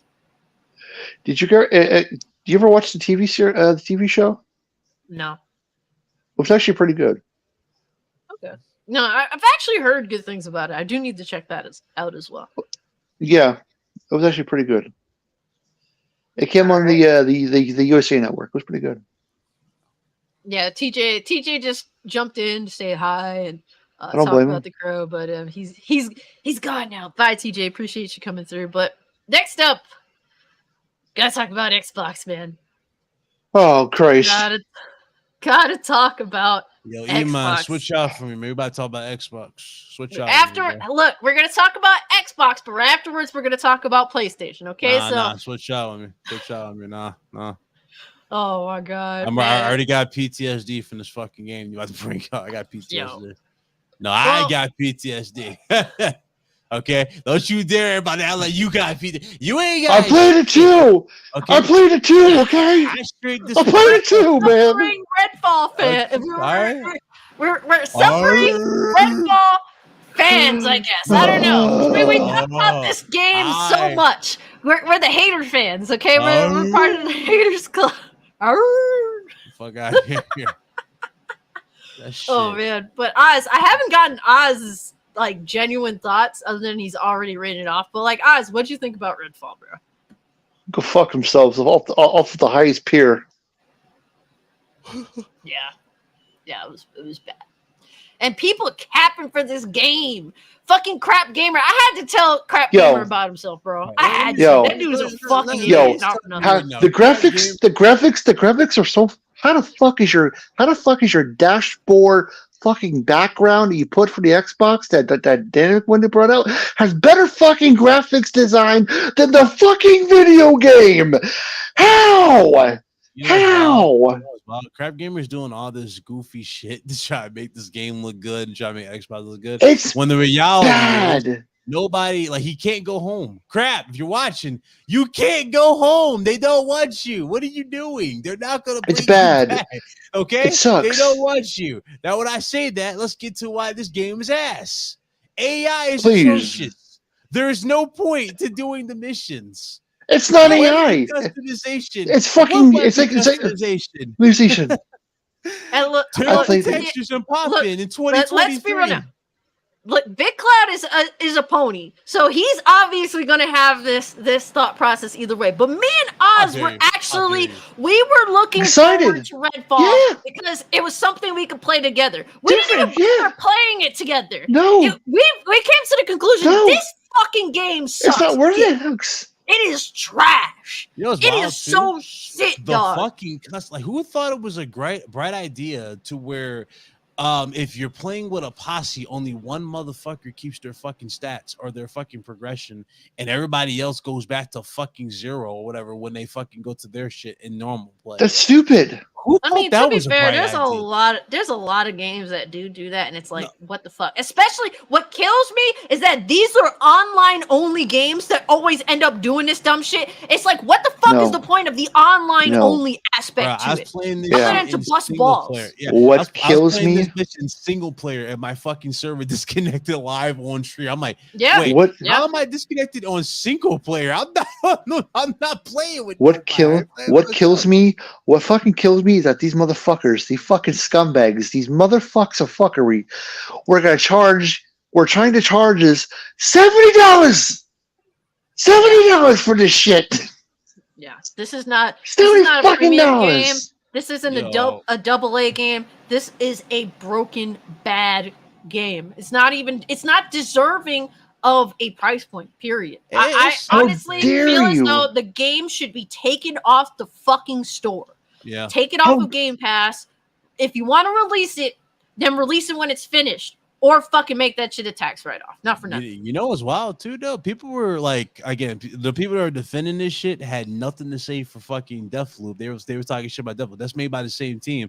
And you know what's funny about Deathloop? Deathloop had 5 times more polish than this shit. It looked better than this. The AI was, even though the AI was still stupid, it was not on the level of stupid like the AI in this. First of all, they have stealth mechanics in this shit, but no stealth takedowns. And what the fuck is that? They give you the illusion of stealth, and there's no stealth mechanics. Oh fuck! They're still not in Halo. By the time you kill 2 enemies, and let's say there's like 4 or 5 around you, you can take out the rest of them before the rest of them even notice you're there with your loud ass weapon. It's stupid. It's dumb. The AI is so fucking bad that you can literally go up to them, fucking tickle your eardrum with your fucking tongue, kiss them on the forehead, and punch them in the balls. And guess what? They won't do shit to you. Absolutely nothing. You can fucking play Ring Around a Rosie with these motherfuckers. I swear to God, I can make a better vampire game and literally take inspiration from a fucking movie. Cass, know what I'm about to say. It's a movie that came out back in 1996, if I remember correctly. It's called John Carpenter's Vampires. It's got it's got the dude from Cobra Kai, aka Thomas Ian Griffin, who played the main vampire. You got Alec Baldwin and you got James Woods. One of the dopest films of all fucking time. Growing up, it is. That movie will make one of the best premise for a fucking vampire film or a game. I'm sorry, and it would actually work. I can make that shit top tier compared to the shit these cocksuckers came out with. This is terrible. Makes no. And did you see that one fucking developer just crying because said, "Oh, I'm human and my fucking feelings are hurt." Guess what? You fuck with my wallet, bitch. You fuck your feelings. You fuck with money. Look, man, I understand. My wallet. Look, I understand that people honestly, if you put out a bad product, you get the work. I understand. Sometimes there's some heinous shit that's said. That's very personal. Personally, for me, when it comes to the game, I just shit on the game. And you're gonna get that work. That it is what it is.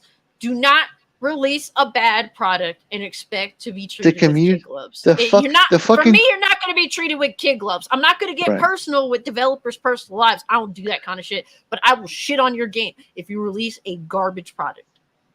The community the fucking community told them, push the game back. Push the fucking game back. Delay it.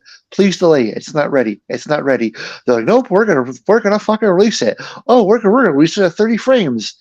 And everybody's like, no, please push this fucking game back. Please, even more. And that's please push this fucking game back. That's not even the bad part about it. We were upset about that shit because we got next gen consoles. We've been in next gen for what?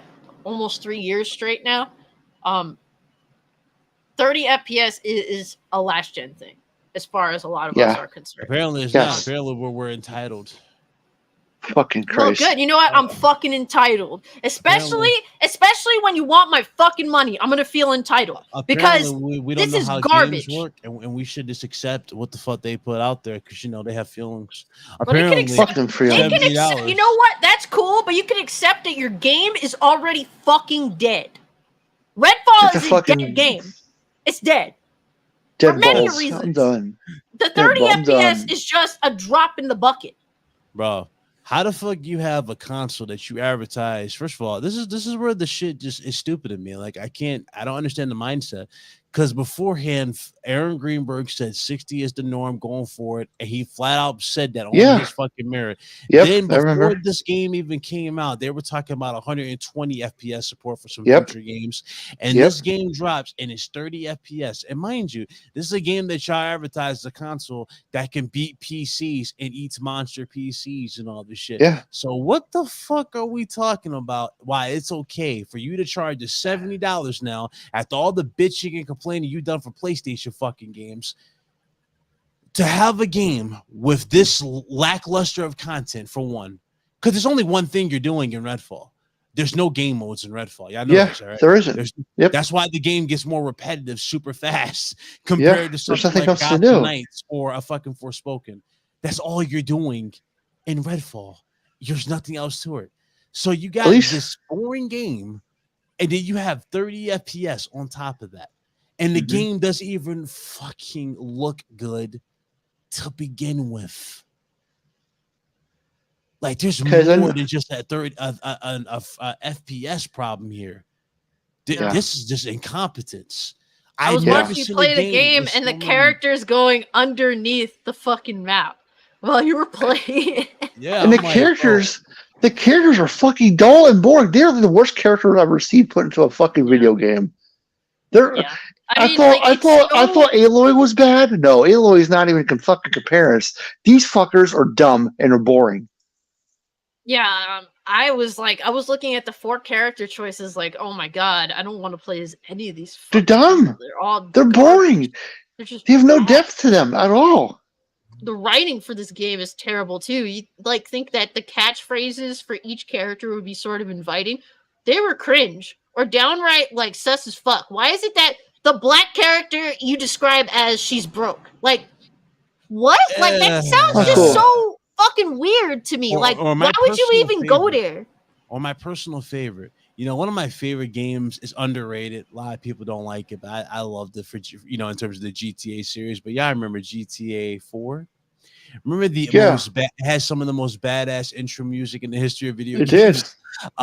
It's kind of funny how that intro music or that intro style for GTA 4 has made its way back full circle for Redfall, because there's no cutscenes in this fucking game. It's literally moving backgrounds that you probably can do right now and fucking wallpaper engine. Yep. Those are the cutscenes. This is a $70 game. And they won $70 for this. And one of my all-time favorite games is the OG Bayonetta. That was a game that was made on a small budget. And given it had cutscenes sort of like that, but it also did have actual like moving cutscenes too. So, they did do enough for it to feel premium, but they kind of meshed it. And in this, it just feels like they didn't even try.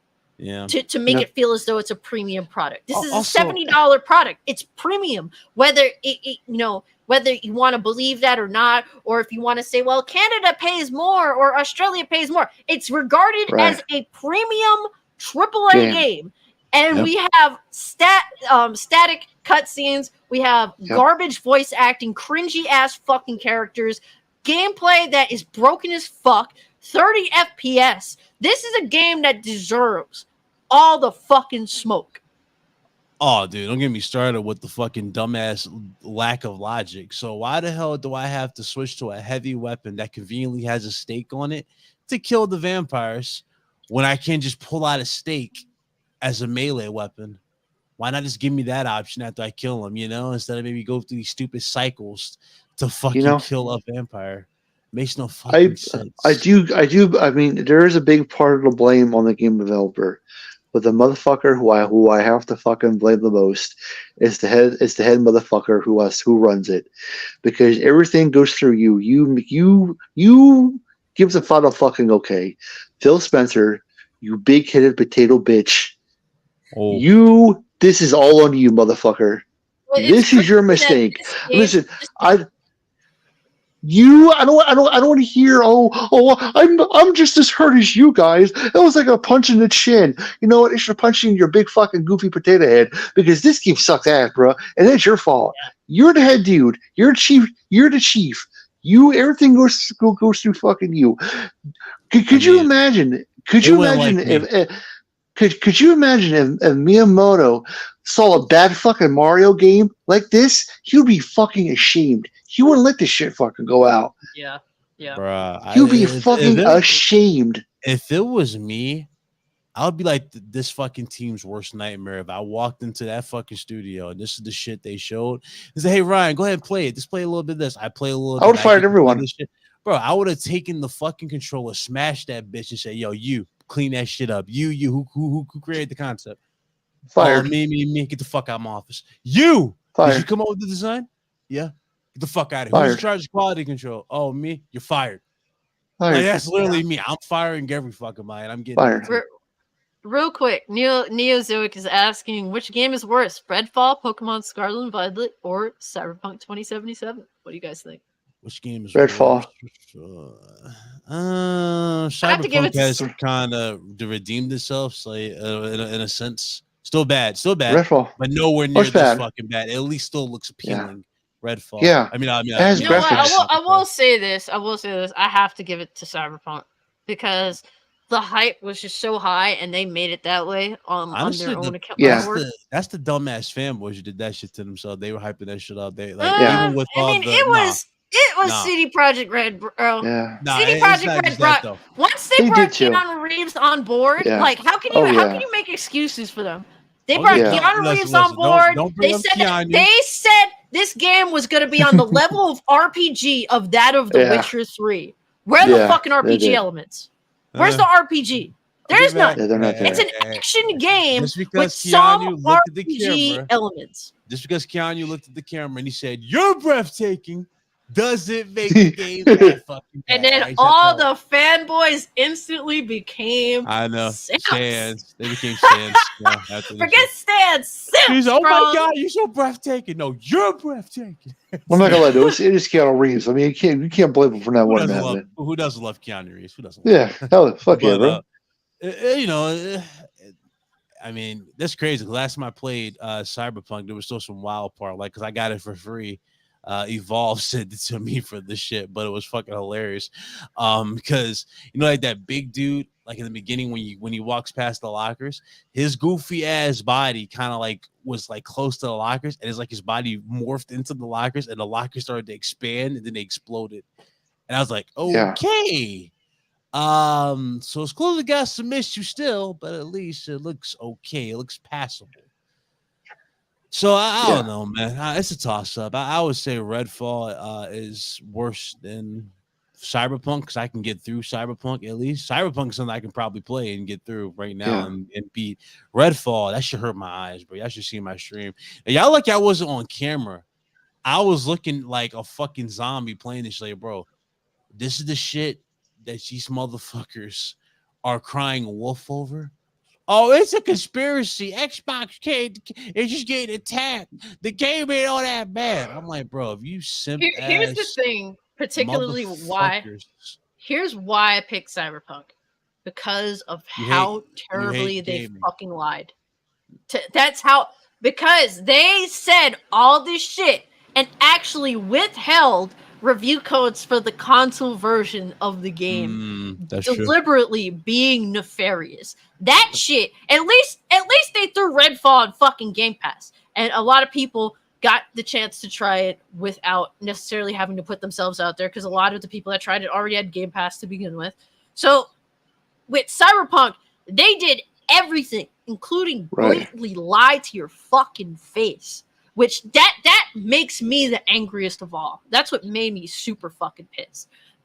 It was very more nefarious. Whereas with Redfall, it's more than anything incompetence. But I think Oz got booted, but he should be back shortly. Too much Cyberpunk slander. How do you feel about Phil Spencer's thoughts with his interview? I mean, we said on RGT, personally, okay. So the people who are trying to spin this try to be like, yo, he's such a cool guy. He's talking, he's answering the questions. Sure, I get it. Honestly, it would have done him better to shut the fuck up, not say anything. Because he had no real answer or solutions. See, he had answers, but he didn't have solutions for the problem. So I'm saying he had no solutions. He's like, we could make blah blah blah amount of gains, but it wouldn't matter. And as soon as he said that, I toned out. I'm like, bro, Phil, did you not pay attention to what Sony did with the PS3?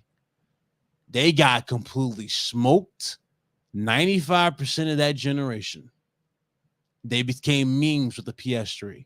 Sony was on the verge, what many people saying, Sony was on the verge of being closed down. Because remember, they weren't bringing in crazy profit. They already was losing profit because Walkmans went out of style. Their TVs weren't doing so good. They invested in Blu-ray, which ended up becoming a big payoff now, right? A crazy payoff that it is now. But beforehand, it was a pipe dream. So I'm saying they were putting money into future stocks, but things that weren't ready for. So that right there kind of just told you, it was like, bro, I don't know, you know? So yeah, I agree to an extent with Phil, but Phil honestly should have just like relaxed. He should have never said nothing, because all people are looking at you as an apologist. They're not looking at you as the guy to deliver results. Like, we can say what we want about Don Matrick. We can say Don Matrick is an idiot for what he did with the Xbox One. But you know what's funny about Don Matrick? Don Matrick ain't never have an Xbox under his supervision that launched with no fucking games or no content. That man was about as aggressive as fucking Sean Layton, and especially Jim Ryan, when it came to locking down third-party deals and making the Xbox a place that you'll want to go and invest into, especially with the Call of Duty thing. You know what I'm saying? He was that guy. Microsoft needs that type of fucking beast. I see, dude, you know, I saw, shout out to King David, that's my brother, but King David was like, yo, hold the line. He said, hold the line. Shout out to him. Like, he was going all in. But I'm gonna tell you, even because like he's like, yo, y'all woken the dragon. Phil Spencer's gonna turn to this, because you know this investment that can go down. His job's on the line, blah blah blah. I'm like, bro, here's the thing. Aside from the Activision Blizzard thing, which was for $69 billion, what is Microsoft gonna buy? Let's just go through the shit right now. Capcom is not gonna want to sell to them. They're not going to buy any Japanese team. They're not going to. The crossover is just too great of a feat. Must say, yeah, Capcom is going to sign with Sony before they sign with you. Square Enix will sign with PlayStation before they sign with you. You know what I'm saying? Sega, sure, you can throw Sega into the mix, but who the fuck is going to buy Ubisoft? Nobody cares about Ubisoft. You know what I'm saying? There's so many fucking studios that don't, honestly, it wouldn't fix anything for them. So I don't know. Gears of War, Halo. I'm getting tired of hearing the Halo, Gears, and Forza talk. That shit's played out. Yeah, we can say the same thing about Uncharted, right? But here's the thing: Uncharted hasn't come out in how long? So I'm saying that there's a difference between Uncharted versus like Gears of War or a fucking Halo. You get 5 times more Halos, Gears, and Forza than you do fucking Uncharted's. Yeah. It just happens. Nobody wants to see this shit. Where's the innovation? It's like Vince McMahon running. Ironically, it feels like Vince McMahon is running Microsoft. Oh, that's going to sell. Oh, you think you're going to get that? No, it ain't going to work for me, pal. It ain't going to work. No. I mean, yo. Shut up, Cassie. People just Vince runs WWE with an iron fist, and that's why y'all are butthurt when he's involved. Y'all fucking butthurt, you WWE, you Triple H fucking fanboys. That's what y'all fucking are. Y'all bunch of Triple H fanboys, and y'all hate McMahon because he run that shit with an iron fist. Whereas Phil Spencer, he don't. He ain't got nothing. Personally, look, you have to ask the question. I think this is the big question. I wish Oz was here because I want to hear his thoughts. Hopefully he comes back. But He'll be back, pal. Will firing Phil Spencer fix Xbox's issue? That's the main question. Because you got to think about it. I agree. After he gets fired, what do they have to do? They have to go through somebody else's new leadership, right?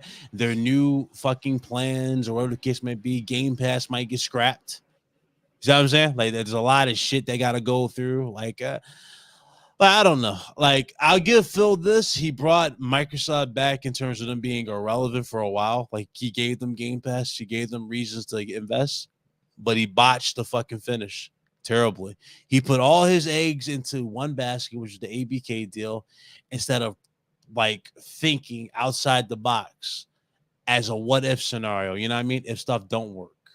He didn't have a what-if scenario. He figured it was all set in stone, and everybody, ate it up. That's what it is. Like I actually thought it was. I thought it was straightforward. I thought it was a wrap. I thought they had it personally. They became deal, and then Lobo's blowing up my phone. He's like, yo, Big Cloud, yo, they canceled the deal. It's not going through. I was like, oh Lord, Twitter's about to be fucking a cesspool. And literally, I wake up, it's literally a cesspool. So, hey, it is what it personally is. For me, I agree. I don't think getting rid of Phil Spencer will necessarily fix Microsoft. Well, Xbox as a game developer, as a console manufacturer, it won't fix it because, and I like to explain this to people, Microsoft is a mega corporation. They have their hands in so much shit that what it feels like to me in regards to how they handle the Xbox division, it's just a side project to them at best, and they aren't completely invested in curating it. When you have a giant mega corporation that has its hands in all these cookie jars, they sort of lose sight and lose focus easily. It doesn't matter how many people you hire. I mean, Microsoft, they just laid off like a fuck ton of people because they became a bloated company. And as a bloated company, these individuals that were working there weren't getting the work done that was needed because, well, the game still came out like fucked up or underperforming or whatever have you. And the same thing now, like, you could change out Phil Spencer for the next Dick and Harry, and it's still going to end up the same way. Microsoft does not have a full focus on the Xbox division, especially not the console. So they got to act accordingly. Do some shit with EA. I don't know. Become the dude, bro. Like embrace that dude, bro, console mentality to the T. You know what I mean? Like get the fucking Madden's exclusive to your box or some shit. I don't know. Do something wild, like 69 billion. I don't know. Something. You know what I mean? Something now. They do have to appeal to the casual. That's they important. Definitely do. That's the big thing. Madden, I don't think that's a good one because that's more popular in the US. Go for like FIFA or whatever the next soccer release is going to be, because that's international. Like, soccer. I'm going to call it soccer. I don't give a fuck what any other people say out there. It's soccer. Soccer is an international sport. So if they have some form of exclusivity over an international sport such as soccer, that could help them. And it's sad that we have to play this game of taking games away from other consoles. It's so dire, you know what I mean? The situation's so dire. They already took Bethesda, and look what I mean. Nobody's fucking like, okay, you got Starfield, but ain't nobody really talking about nothing else out of Bethesda. I mean, real quick, let's get into the showcase. It's been a lot of doom and gloom discussion about Xbox. And, deservingly so because they put themselves in this situation. But, I mean, they do have a lot of prestigious developers under the belt. And there is a lot of games that are in development. Phil Spencer said there's going to be some interesting things to showcase. Paris, from the interview that happened this past week, mentioned a few games, one of them being Avowed, I believe Indiana Jones and Perfect Dark. And Phil Spencer gave us a little hint saying, like, yeah, some of those games that you did mention is going to be featured at this Xbox showcase. So that's interesting. He did also say that Avowed has, he's seen gameplay of it and that it's pretty extensive in terms of, what he has seen. So for me, as like an open world RPG fan, as someone that wants Bethesda RPGs, just not made by Bethesda because they're always broken as fuck, we have Obsidian that's making Avowed, and it's it's clearly inspired by the Elder Scrolls franchise. I'm super excited for that. I think that we're going to see that at the showcase. I'm hoping for the best. Obviously, Xbox isn't the best at bringing the best out of their developers. But at least, there is a lot there, and I'm hoping that some of it will hit.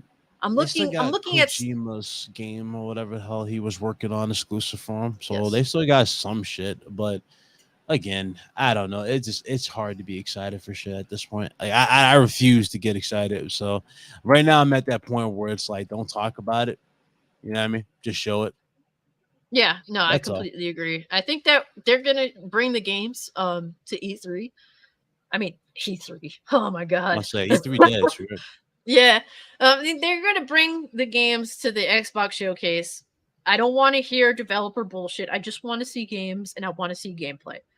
At this point, I think that we have no interest in being finessed and being fondled by fucking Xbox. Okay, just give us the fucking gameplay. That's all I want to see, and give us. And honestly, release dates ain't going to do nothing for me. At this point, all you could do is give me gameplay. If they shadow drop something and it actually works, I mean, that'd be fucking awesome. But we can't really expect that from Xbox every time they have a major showcase. But it would be cool. That's the only thing that kind of got us hyped.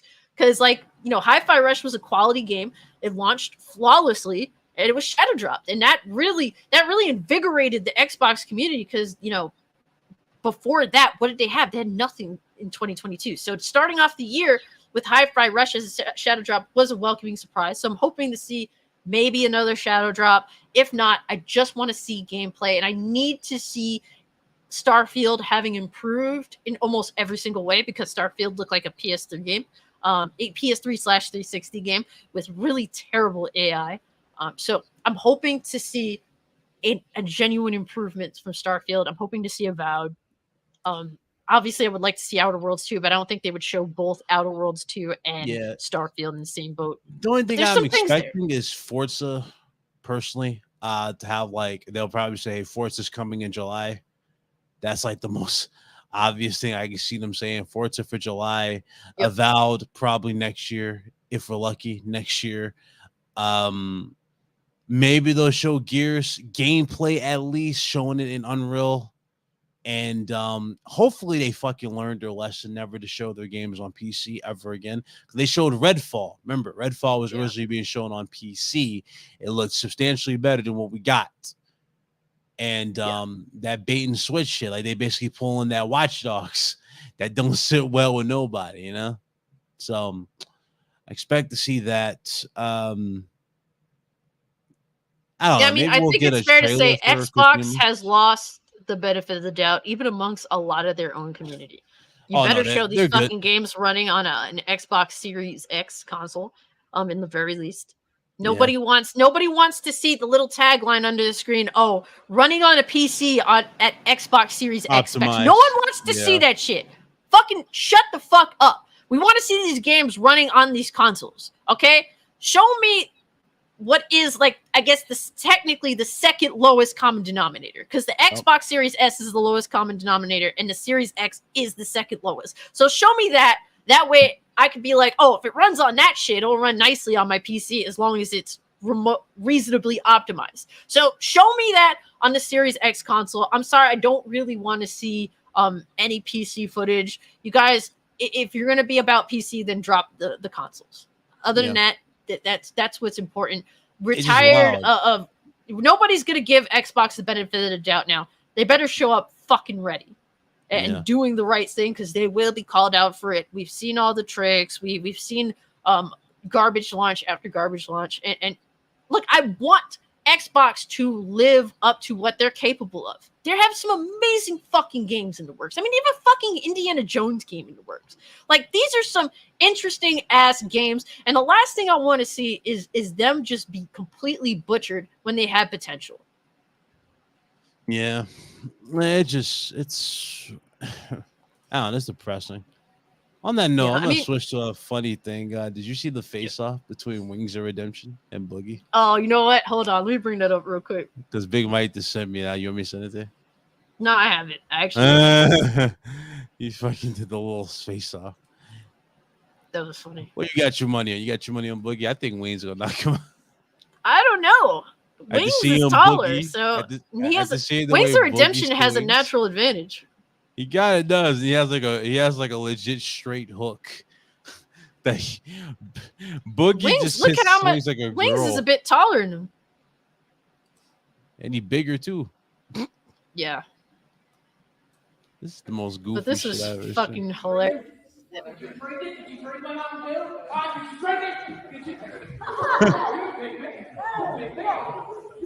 And we're belly bashing each other. Oh my god. Bro, if Wings loses, the fucking trolls are gonna eat this man alive. It's gonna be ridiculous. Damn. They're gonna be gassed after one round though. They're gonna be like wheezing and no, it's not going more than one round. My prediction is that they will both suffer massive fucking heart attacks. Okay, I'm sorry, but that's just what it probably likely is. I hope to be wrong. I'm not wishing anything bad on anybody, but given how they've abused their bodies in regards to eating and their massive weight, and the fact that they are older gentlemen, I believe Boogie's in his 40s. Yeah, he's in his 40s. I don't think that this match should even happen, Boogie. honestly. I mean, the reason why Boogie's doing this because he's not doing it. He's doing it because he really needs the money. This motherfucker spent all his money on like some fucking Bitcoin. Yeah, he could definitely use the money. I would actually pay to see that DSP versus Rich from Review Tech USA. Hey, I would watch that. No, that would end in a double KO. Like DSP would hit Rich with an uppercut, and then Rich would fall on top of DSP, which would probably kill DSP. And while Rich is also knocked out, so spinning back fist.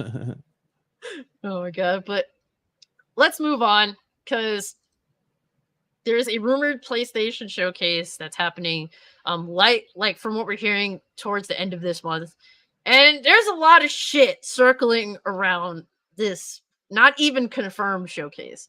The big deal is that, well, there's big rumor that PlayStation and Konami have a deal to basically what sounds like Silent Hill 2, Castlevania, and the next Metal Gear. Well, what seems to be a remake. That is a big deal. That is really big for PlayStation. And honestly, man, I got to give PlayStation work too since I gave Xbox the work. PlayStation has been a no-show this year.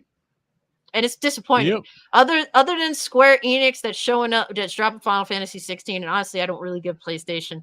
Like I now, if it was Street Fighter 5, where Capcom, if not for PlayStation, Capcom would have never got that bitch out. Then I have to give PlayStation credit for that. Final Fantasy 16 was coming out regardless of PlayStation or not, so I don't really give PlayStation the fucking benefit of the doubt for that.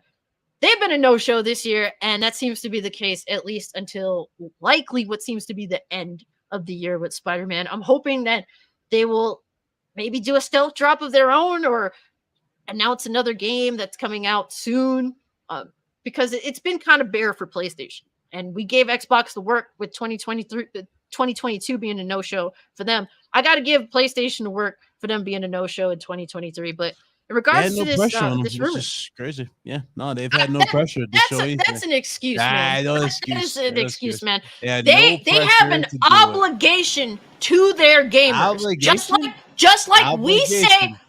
Just like we say, Xbox has an obligation to their console gamers to give them good, respectful content. PlayStation has an obligation to their gamers to deliver games. There is no question about that. Whether they have that pressure on them or not, their obligation is not to compete with Xbox, but to give their players games. Straight up. Well, they giving you the games. They giving you the games. Where? The problem is I'm asleep right now. You always sleep. Wake your ass up. But the problem with the games they given, most of them have been fucking remakes of shit we played already in PS4, Jim. There hasn't really been no crazy like standout shit. You know what I mean? There hasn't been that one game. Wolverine, I expect to be that standout if Spider-Man 2 doesn't do it for me, type of thing. That's the game I expect. But that's really it.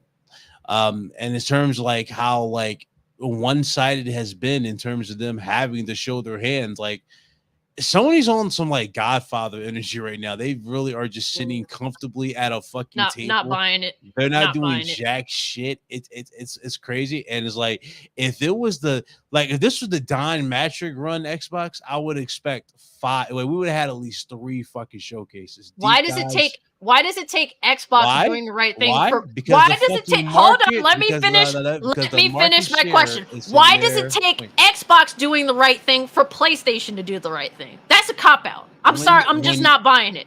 I'm not buying it. I already answered that. When the fucking market is this one-sided, they don't have the message already in their mind. They don't have to do shit. That's what I'm trying to tell you. They don't. But that's in their mind. The market is not dictated by console sales. It's not dictated by it's dictated by software sales. That's how the shit's been. That's how they see it. There's no games to play this year so far on PlayStation. There is nothing to fucking play. And the funny thing is, it's not dictated by the consoles. It's dictated by the games. They see themselves on a pedestal because the fan base is contented with it. They're fine. They're happy. Ain't nobody talking no crazy shit. Ain't nobody demanding blah, blah, blah. They're legit content.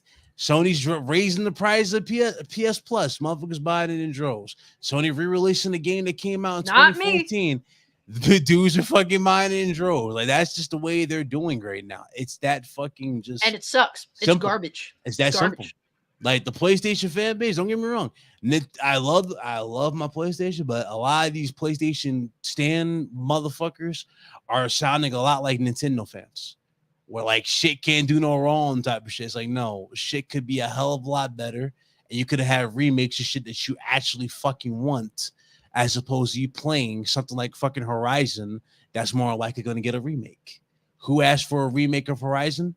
No one in this chat on the internet is asking for a Horizon remake. But guess what? Horizon's going to get remade because the original sold extremely well. And they're obsessed with giving you, quote unquote, the definitive edition of these fucking old ass games. No, the director's cut. Oh, I'm sorry. The director's cut or definitive, whatever you want to call it. But they're obsessed with doing that. Look what they did with fucking Last of Us.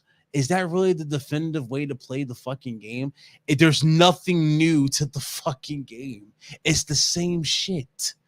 But dudes wanted to argue with me. Oh, they did change. The AI is better. Okay, so they tweaked the AI. Who gives a fuck? It's the same shit. No, but look at the environment. Grounded. They're like the environment. It moves when they throw shit at it, bro. So there's no factions. It's like that's like the level of remember when Xbox dudes was fucking bitching about puddles for the Spider-Man. Oh, don't get me started. That's that was literally the equivalent. Hey, our mom was there. Iman, you was there when me and Dealer had that first ever altercation live on the channel when we was talking about puddles. I fucking you remember that shit. But besides that, like it's funny because dudes sitting there making excuses for fucking factions. Well, factions had to be redone in order for them to do that. So I'm okay with paying $70 for the same shit, but just different cuts, like with different rendered cutscenes. It's like, bro, no. Factions could have been included. The problem is they didn't want to include factions because they felt obligated. They didn't need to. And dudes like y'all who damage control and make excuses are the reason why they thought they got away with it scot-free, while also giving you the fucking middle finger with them busted ass fucking collector's editions that they didn't even properly fucking package. Or they were not going to replace either. Exactly. So it's like, bro. Look at how a company treats you. Just look at how that says everything. That says everything. And PlayStation is known for quality game releases. I have to give them the props on that. Usually, they do not fuck around with quality. But in regards to particularly The Last of Us, if it be the deluxe edition, just basically being stepped on. And mailed to their gamer to it's about to get even more funny. Or the PC release of that game. It's about to get even more funny. I want you to mark this fucking shit down too, because I'm calling it right now. By the time we get Factions 2, I'm willing to bet that fucking they're gonna have a bundle. It's gonna have Last of Us Part 1, like we just did, right? And then they're gonna do a director's cut for Part 2. Have it all together, and they're gonna ask you $70 for the whole fucking thing. I guarantee it's gonna say it. If not, it's gonna be the last one that I just said, which was Last of Us 1, remake, whatever, the remake, and that's gonna be the shit that's gonna be with that fucking Factions 2. And so that way, when the people who complain about Factions not being included, you're gonna have the dick eaters like fucking what's that dude's name? What's that cocksucker's name? That'd be on Twitter. What's that dude's name? Dude with the glasses. Yeah, know what I'm talking about. Fuck that guy. But he fuck him. I want to hear that too. Fuck that guy. But that dude with the glasses, he fucking would be the first one. Like, yo, see all these dudes complaining about Factions not being included. Or fucking, or can't say nothing about it now. Okay. He said MBG. You wear glasses? I know you wear glasses. No, he doesn't. I ain't him. But no. Fucking Christ, man. That's what's gonna be though. The pushy shit. Yeah, I mean, look, man. Just to bring it back to the showcase, though. PlayStation needs this desperately. I hold them to the same standard of Xbox of are they fucking delivering the games? And right now they aren't. So I'm hoping this showcase really, and we haven't heard from PlayStation in a long time. And that is their own fault. You can't blame Xbox for every fucking thing, especially for what their competitor chooses to do. Sony chooses to be less than what they are. That's on Sony. So I'm hoping the showcase does address the lack thereof of PlayStation content this year. So I'm hoping for that. A big deal, and we'll just kind of bring it over to the next topic, is the next Mortal Kombat is rumored to be at this showcase. And it was apparently, leaked out by Bill Kun, who leaks out PS Plus like pretty much every month, that apparently it's going to be called not Mortal Kombat 12, but Mortal Kombat 1. Yep. It's going to have 3 different editions: a standard, a premium, and a collector's edition. I'm interested to see what that collector's edition is going to look like. It's probably going to be another fucking Scorpion statue. But I'm hoping low key for Liu Kang. I'm hoping low key, since this is Nobody cares about Bruce Lee. No, I'm playing. You want to get you trying to get my viewers to leave. You trying to get me to like jump over to your camera like magically. I'll be like, jump over there and just fucking beat the shit out of you. Cash would be literally on the ground right here in a fetal position while I'd be like, okay, guys, thanks for coming through. This is a great show. She did something. But anyway, no. I expected it to be like they'll probably do, honestly, for the collector's edition, it'd be cool. Like, we had the dragon. That's like the logo. Yo. That probably is going to be the big thing behind it. Man, Liu Kang with like, I don't know, like I'm just thinking like Liu Kang with like the Goku Dragon Fist. That would be fucking sick. That'd be cool. That would be super sick. Like, Liu Kang needs a prominent role in Mortal Kombat again, in my personal opinion, especially since this looks like it's likely a reboot. Maybe a reimagining. Who knows? They never had like a light up statue for Mortal Kombat, right? Like, never. I don't think so.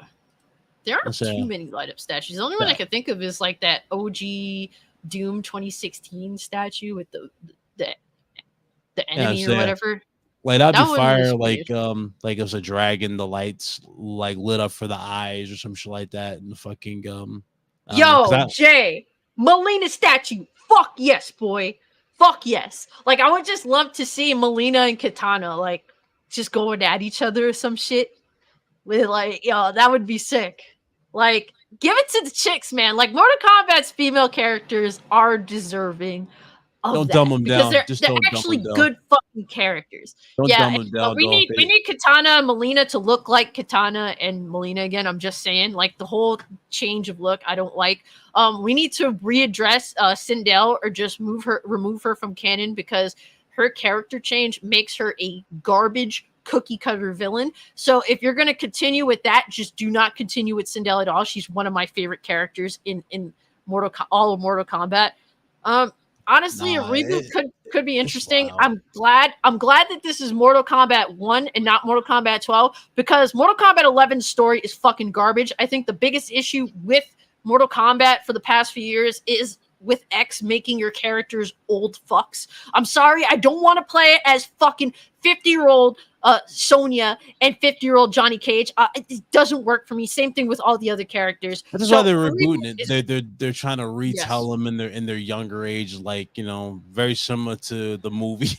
You're just now coming to the island. You're gonna see Shang Tsung again, and I don't know if that's the case. They might do a reimagining where it's like a different kind of story, but just starting from zero again. Yeah, that's what I'm thinking, because we've already seen a reboot with 9, so it's like. Yeah. I think that it might be a reimagining, guys. That's my prediction. I have no insider knowledge. I'm not sure, but I feel as though a reboot that's as on the nose as the reboot MK9 would be kind of. Also, I wouldn't expect it. I'm curious to see who they get as guests. Because they're gonna do this the guest roster. I'm curious to see who they get this time around. They have RoboCop. They had fucking. They had Joker. They had pretty much everybody. You know what I mean? Like, they had Leatherface. They had Jason. What was it, Michael Myers, I think, as well? Like, they had a lot of characters. No Michael Myers as of yet. Oh, well, Freddy Krueger was one. Kratos. Like, I don't know. It's gonna be interesting to see what they do. They got a lot of leg room. and I heard that the game might drop in September, so that's interesting. Yeah, Like I it's gonna said, be these are exclusive all to rumors. PlayStation or some shit like that, or have some exclusive rights to No, PlayStation. no, no, no. Well, no, it's going to be on next gen, Switch, and PC. So that's Nah. what Bill Kun has said. So like I said, it's not confirmed, but the dude has some form of insider knowledge. He leaks PS Plus like every fucking month. So we'll see. We'll see. The showcase is where likely this game is going to get announced. Apparently, it's very, very. Mortal Kombat 1 is going to be announced fairly shortly, but I'm interested. But I guess we should kind of just move on to the fact that from what we're hearing, GTA 6 is the most expensive game ever. It is estimated. It is estimated that in regards to just everything, encompassing everything, including the marketing for this game, it's looking like it could be anywhere between $1 and $2 billion to make this game. Good. It's gonna make that back in spades. It's gonna make the last game made what? How much? I don't even want to think 50 about it. billion? It made 50 billion. Insane. I'm glad to see that they're putting a lot of money back into GTA. Despite all my gripes with 5 with Rockstar, because I'm a very picky person, but it's good to see that all that money that they did get out of it, they're putting a lot back into this game, because this game, GTA 6, whether you like it or not, is going to be a live service, and it needs a great foundation because it's going to be a 10-year plus game. GTA, as of right now, made $7.7 billion. So $2 billion into this, they're going to make. First of all, as loved as GTA 5 was, part 7's gonna be the next tier. You know what I'm saying? That's gonna be the next fucking tier. We already got like the leaks of it last time, where they had like they were showing off the new robbing mechanics. You can go and rob stores, that Bonnie and Clyde-esque vibe. For what it looks like, they're doing a spin on that. Like, it's not gonna be like the guy is gonna be the fucking aggressive one. Looks like it's gonna be the girl, so she might end up being the Trevor of the group. I don't know. Like, don't compare a Latina to Trevor, okay? Fuck out of here with that shit. You gonna see a character, man, that we ain't never seen before, okay? Because she's a Latina. Now, if she's Puerto Rican, then I know exactly the type of fucking character y'all are getting, okay? She about to give motherfuckers that work, bro. She about to be going up in there with a fucking. Yeah, she's gonna be the Trevor of a female. You think the pimp slap is tough? Wait till you get the fucking slap from a Puerto Rican, okay? That's what it is. Cash got PTSD from the Pacino slap, But Pacino? You mean chancleta? A pachinko machine? We got slapped by pachinko machines. That's not how it works, bro. That's Japanese, fam. Shit. But it's cool. I'm hyped for it for sure. Yeah, I mean, I went into GTA 6 being skeptical because, well, a lot of the old guard for Rockstar is no longer there. And from what we've heard behind the scenes, a big reason for that is particularly because, like, sort of their frat boy culture, fact that they're a bit raunchy and all that. Yeah, they kind of want to get away from they said the frat boy mindset, where they see women as objects and all this shit. Obviously, I'm pretty sure they got a lot of women on staff, so a lot of women probably are like, yo, can we get at least a strong female led this time around? We never had that, blah, blah, blah. So, can you stop showing them as sexual objects? Basically pulling the Frosk. I get it. I can get with it. If it's I don't. Right. I don't. But, you know why? Because that's what made. Right. No. I can't get with it. You know why? Because that's what makes GTA. The fact that it's unapologetically just doesn't give a fuck. That's what makes GTA. And that, it doesn't matter. It doesn't matter what political allegiance you adhere to. GTA is going to throw shade at all that shit. And it's going to make fun of everything. And you're just going to have to get hit with it. It's kind of like Chappelle comedy. Chappelle throws shade at every fucking buddy. I'm gonna keep if you're a sane person, you just accept it, even when he throws the shade at you. Like, because he's going to throw shade at everyone. I remember somebody called me a bigot when I said this on Mooch's podcast when they first said it. But I was like, bro, if I play this game and I hear NPCs talking about something, hey, my name is Chloe, my pronouns are this, that. I'm like, bro, I swear to God, I'm gonna fucking I'm gonna go off. I'm going to pull out my AK-47 and go to fucking work in GTA 6. That's all I'm saying. And That's I'm gonna all systematically look at all NPCs. I'm like, bro, are you saying that too? So all redheads it? All right, all redheads die. Boom. No, because I'm dead ass. I don't want to hear that shit. And plus the fucking oh shit. I kind of hope they take elements from GTA 4 and bring that back in this. Like, remember how when you shoot them in the arm, they hold their arm as they like run away, like in damage, or you shoot them in the leg. Like, that used to be cool because you can help expand a mission. Like if you're trying to chase someone who's part of a story that you need to kill or whatever, you can follow the trail of blood as they like crawl away and then finish them off and the beat drops. Like I thought that was fire. They need to have that come back. So, well, my prediction for GTA 6, and I think this is the most rational, well-rounded prediction, at least for me. That's why it's my prediction. But I feel as though that the gameplay is going to be absolutely amazing. It's going to be some of the best gameplay that they've ever made. Oh, that's going to be true innovation. But hold on, let me just finish.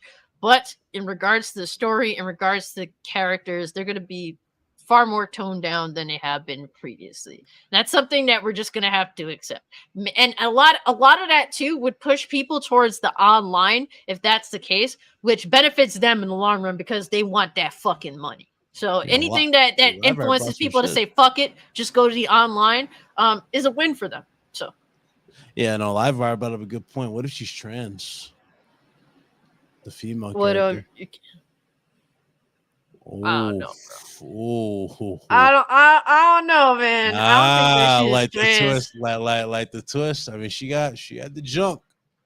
She had the junk in the trunk. It's fake. It's all fake. But if it's fake, I'm like, damn. The Brazilian butt lifts. they perfected the Brazilian butt lift with the injection. Yeah, I don't think they're that. I don't think they're that bold. You know? I don't know. That shit looks corn fed. You said you don't think they're that bold. Look at the shit they did prior. This is Rockstar. Do not ever don't think Rockstar wouldn't do no shit like that. They could. I mean, but look at this shit with that beer company. Like think about this shit. Look at Bud Light. Look at how Bud Light instantly killed their fucking company within a fucking week because of that Dylan motherfucker. Look what they did with GTA 4. Like just the extra content that a lot of people probably didn't even notice and like skimmed over. But I remember you could take your date or whatever to like the little fucking the show, and if y'all go to the show, y'all can see Cat Williams perform and shit. Like Cat Williams was in GTA 4 doing the Pimp Chronicles fucking shit. It was so stupid. Yeah. Like I don't know. I mean, culture now, generally speaking, is just not nearly as interesting as it was 15 years ago. That's folks. There's so much more to be interested in 15 years ago to look forward to. All these companies have more money than ever, and they're less interesting than ever before. So that's just what it is. And I think that even if it's unintentional that GTA 6 wants to tone itself down, even if that's not their intention, I just think the reflection on the culture of the past 10 plus years is going to show, whether we like it or not. Because that's just what culture in 2023 is shit in comparison to how it was in 2003. So we're going to have to, be prepared for that. I think that there's going to be some great things to GTA 6, but I also think that there is going to be some caveats. So that's how I personally feel. Yep. But any final thoughts on No, shut it down. Shut it down. Oh, well, I just wanted to bring up a couple of things. Shut it down. Basic shit, the roundup, okay? It's going to be quick. Just if you want to throw some of your thoughts out there, that's completely fine. If not, then I'll just carry the show on my back like I always do. No big deal. Wait, what? This is my thoughts. Cassie's fucking torturing us now. So there's a rumor that a Dead Rising reboot is in the works at Capcom. Ugh. What do you think about that? After the last game, Return to Sender. I mean, look, remake. Well, no, not remake. Well, it says reboot. I don't know. It could work with the way shit's gotten. I think they're rebooting because they realized they fucked up before. So yeah, it could work. And here we got Jeff Keighley announcing the Summer Game Fest, and that there's over 40 partners. My guy. Yeah, we got some interesting, noteworthy companies like Devolver Digital, CD Projekt Red. Let's see, I skip over EA and Gearbox because I just don't think that they're interesting, or Disney. One that makes me want to vomit is that Netflix is going to be present. They can suck all the cocks in hell for all I care. PlayStation, obviously, Square Enix, Xbox, WB. What the fuck is Ubisoft even doing now? Steam. Can we get Left 4 Dead? A sequel to Left 4 Dead. Techland is always interesting. Sega. Apparently, Sonic Frontiers is like the best-selling Sonic game, 3D Sonic game.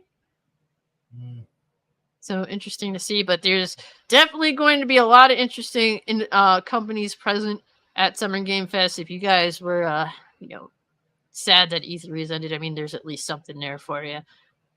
And next, we got Capcom, man. I think that it's awesome because, 10 years ago, Capcom was on the brink of death, but Capcom confirms record number of game sales as share prices hit all-time highs. It's really good to see Capcom doing so well after they were on the brink. Yep. Shout out to Capcom. Let's go. Happy for him. Yep. Kind of shows keep bringing the heat. Sony's fucking influence helped him too. I'm pretty sure Sony was overlooking. Well, I mean, look, man. If not for Sony, Street Fighter V would have never got out there.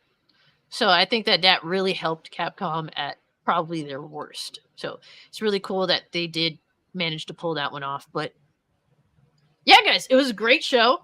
Shout out to Oz and TJ that pulled up. I know that they were in the middle of some things, and that they couldn't be here for the whole show, but they did their best, and I really appreciate them. So shout out to Oz and TJ. And shout out to Big Cloud, man. Appreciate you coming through, even though you were almost late. Okay. But say that again. I didn't hear you, Donna. What you said? Oh, you didn't hear me? You're always deaf. You're just always. No, I didn't hear you down. I didn't hear you down. That's You're your damn big short. You're always down there, and you're so fucking short. I'm 5'7.5". You're That's 4'3". not short for a woman. You're 4'3". Stop it. Fuck. You're in a booster care. Listen, bro. There's no midget tossing contests that go on over here. Okay, bro. That's not a thing. That's not a thing. You're in a booster seat and you have everything zoomed in. What? Bro, you a sick bitch for that. that whole fucking shit's a prop. That's all y'all know that now. Oh my god. Well, I'm gonna still be nice. I should boot you, but I'm going to be kind and courteous. Let them know, what you got going on, bro. What you've been up to lately, and what is in the works for the future for Big Cloud Gaming. I will definitely post your YouTube channel in the comments. Yeah, no, it's fun. Thanks for having me. I know it was last minute, so I was like, yeah, I'll come through for sure. I got no problem coming through for good people, always in the chat, always showing love. So, appreciate everybody who's been showing support for Cash. She's about to hit 2K. Proud of her. She's putting in that at work. She's a pain in my ass, but I love her. I love her like a little sister. I do. You guys can you guys can find me at Big Cloud Gaming. She's posted there in the chat. Hit that subscribe button. You guys want to follow me there, all that junk. Tomorrow we're doing RGT. Looking forward to streaming. Iman, stop being a fucking traitor. I see you in the chat. Say a boo. I see you. Shout out to Iman. Shout out to Iman. That's one of the mods over there. That's the homie right there. That's the homie. Good people. I'm happy that he finally is pursuing YouTube too. Good shit. Yeah, and he's doing well. He's about to hit 300 subs in his own right, man. Yes, sir. Good. Keep it. Freaking awesome. But Iman found out the hard way what I've been saying in videos for a long time. And like I told you prior, Iman, that's the price you pay when you do this. So I'm saying you're gonna run into those regardless. Don't let those people deter you from doing what the hell you want to do. Me, I have my reasons why I don't do YouTube as much, but when I do it, I'm always committed. But there are times where I have to push shit off to the side. to prioritize other things. And you already know that I've come a long way since before, where it was just me grinding like everybody else, as you see probably doing now. You know what I'm saying? YouTube took a big step, second step when it came to everything when I got out of shit. But make no mistake about it, that's what you got to do. But yeah, no, appreciate y'all. Y'all have a good one. Y'all be blessed. Y'all be easy. And I'll see y'all on the next one. See you on the flip. Yeah, thank you so much for pulling up, bro. No problem. Guys, look, we about to hit 2K subs. Like, what am I like? Let's see. Let's check the official stats. Okay, I am 90 subscribers away. That is insane. And honestly, guys, I'm going to make a thank you video. Obviously, she said she's going to twerk. Bruh, you fucking stupid for that. Look, I attribute all of this to you guys. Honestly, I just pull up, but you guys make the magic happen. So thank you so much for that. Also, guys, I do have a Kick account. Kick is an alternative to Twitch. If you want, like, look, my YouTube content is my YouTube content and Twitch content is Twitch content. They're two separate entities. So if you want to freaking pull up and hang out with me on Kick, definitely come hang out. I'm going to stream tomorrow. I'm pretty sure I'm going to have that free time. And we're going to finish up Mafia 2 and we're going to do react videos. So that's always fun. The homies be sending me some such shit. So if you want to watch me feel extremely uncomfortable with the bullshit that the Lemonade King and Alex vs. Evil and everyone else be sending me, then pull up to Kick where we don't have to worry about getting flagged or taken down like YouTube. So that's the thing. It's cool, man. Kick is like total fucking freedom, bro. No one gives a fuck. I know. Somebody was making meth live on fucking Kick. It was fucking ridiculous. Like, I'm dead ass. He was making, like, he was cooking meth on the fucking live stream. I need to go look that up so I can get some pointers. It was fucking stupid. He was doing that. I need to ruin my teeth. So. I might stream movies on now and I might embrace the stream movies, do a movie stream. Like, honestly, I'm trying to convert people that used to watch my watch-alongs to Kick so I could just stream the fucking movie on Kick. Like, that would be so much more awesome than me having to ask you guys, like, hey, pull out your DVD, pull out your VHS, pull out your Blu-ray, find it on a website. Watch Scarface, the OG, stream it. Yes. Oh, like, you're talking about the 40s flick? Oh, yeah. Oh, or I'm just bringing it up. Just bring it up in general. No, but I really do appreciate everyone that pulled up. It was a really good stream, really good topics. We were killing it, man. Like, we definitely ate up all this time. It's crazy how it's already 2.5 hours, but I think that the stream overall was a lot of fun. Me and Big Cloud, we bounce off a lot of like thoughts off each other really well, and we get along really well. So it's bickering in the process. But hey. Let's say, why are you lying to these people? We don't get along. Man, we get along. We get along in a sense of being. You threw a plate at my fucking head, and stop it! You threw a plate at me. Goddamn it! And I threw a knife at your ass. Stop it! But like, look, we like to we definitely get along in the sense that we like a lot of the same things. We can have conversation about them. So you definitely make an awesome panel member for sure. Real quick, guys, thank you so much to the channel members. It means a lot that you believe in an asshole like me. So thank you so much. Hustle and Motivate, Our Carry, Get This Work, AB Limits, Alex vs. Evil, RC Scott, John Shepard, Orange Hat Reviews, Gray Early, Admiral Teague, Hargit Chennai, Words of Paradise, David's Ghost, Tokyo TZTV, Livewire 4K, Adriano Italiano, I'm Man Mr. Swaglord, and Overcooked Octopus Feet. Thank you guys so much. Also, she calls herself an asshole. I call her a trash bag. It's cool that you guys believe in such a reliable trash bag like this. It doesn't rip under pressure or stress. Get it now by hitting that button. I mean, look, guys, if you want to be a part of Discord, consider becoming a channel member. I do that specifically to keep the riffraff out, okay? Like, the people that want to be there are there. So if you'd like to consider being in the Discord where we post all types of bullshit, consider becoming a channel member. If not, man, the content is here for you guys, no doubt. But yeah, thank you everyone that came through. Thank you, Alex vs. Evil, Astro Cyborg, I-Man. Thank you so much, bro. And yes, me and I-Man get along super well, man. It's always good vibes with I-Man vs. Swaggler. Shout out to him, man. Check out his YouTube channel. He loves live streaming games. Dude is a gamer, man. Through and through. Revenant, I'm looking forward to your next video, bro. Always looking forward to what Revenant got going on. Shout out to him. Pierce Taylor, 80s Scarface is better. I have to agree. A remake that's actually better than the original. But thank you so much for coming through. Livewire 4K. Dude does YouTube as well. Good dude. Definitely. Zeno, the producer. Shout out to Zeno, the dude that made my my intro song. So thank you so much, bro. Super talented, bro. He is the producer, okay? So shout out to him. Say goodnight to the bad guy. Hell yeah, bro. A bad guy like this, let me tell you. Let me see. Damn. Shout out to Lemonade King. Shout out to Neozoic. So many people that pulled up, guys. Ark was here. Appreciate you. Copa was here. So many good people, man. Hustle pulled up. Words of Paradise. So many. Thank you guys so much. If I missed anyone, it wasn't intentional, obviously.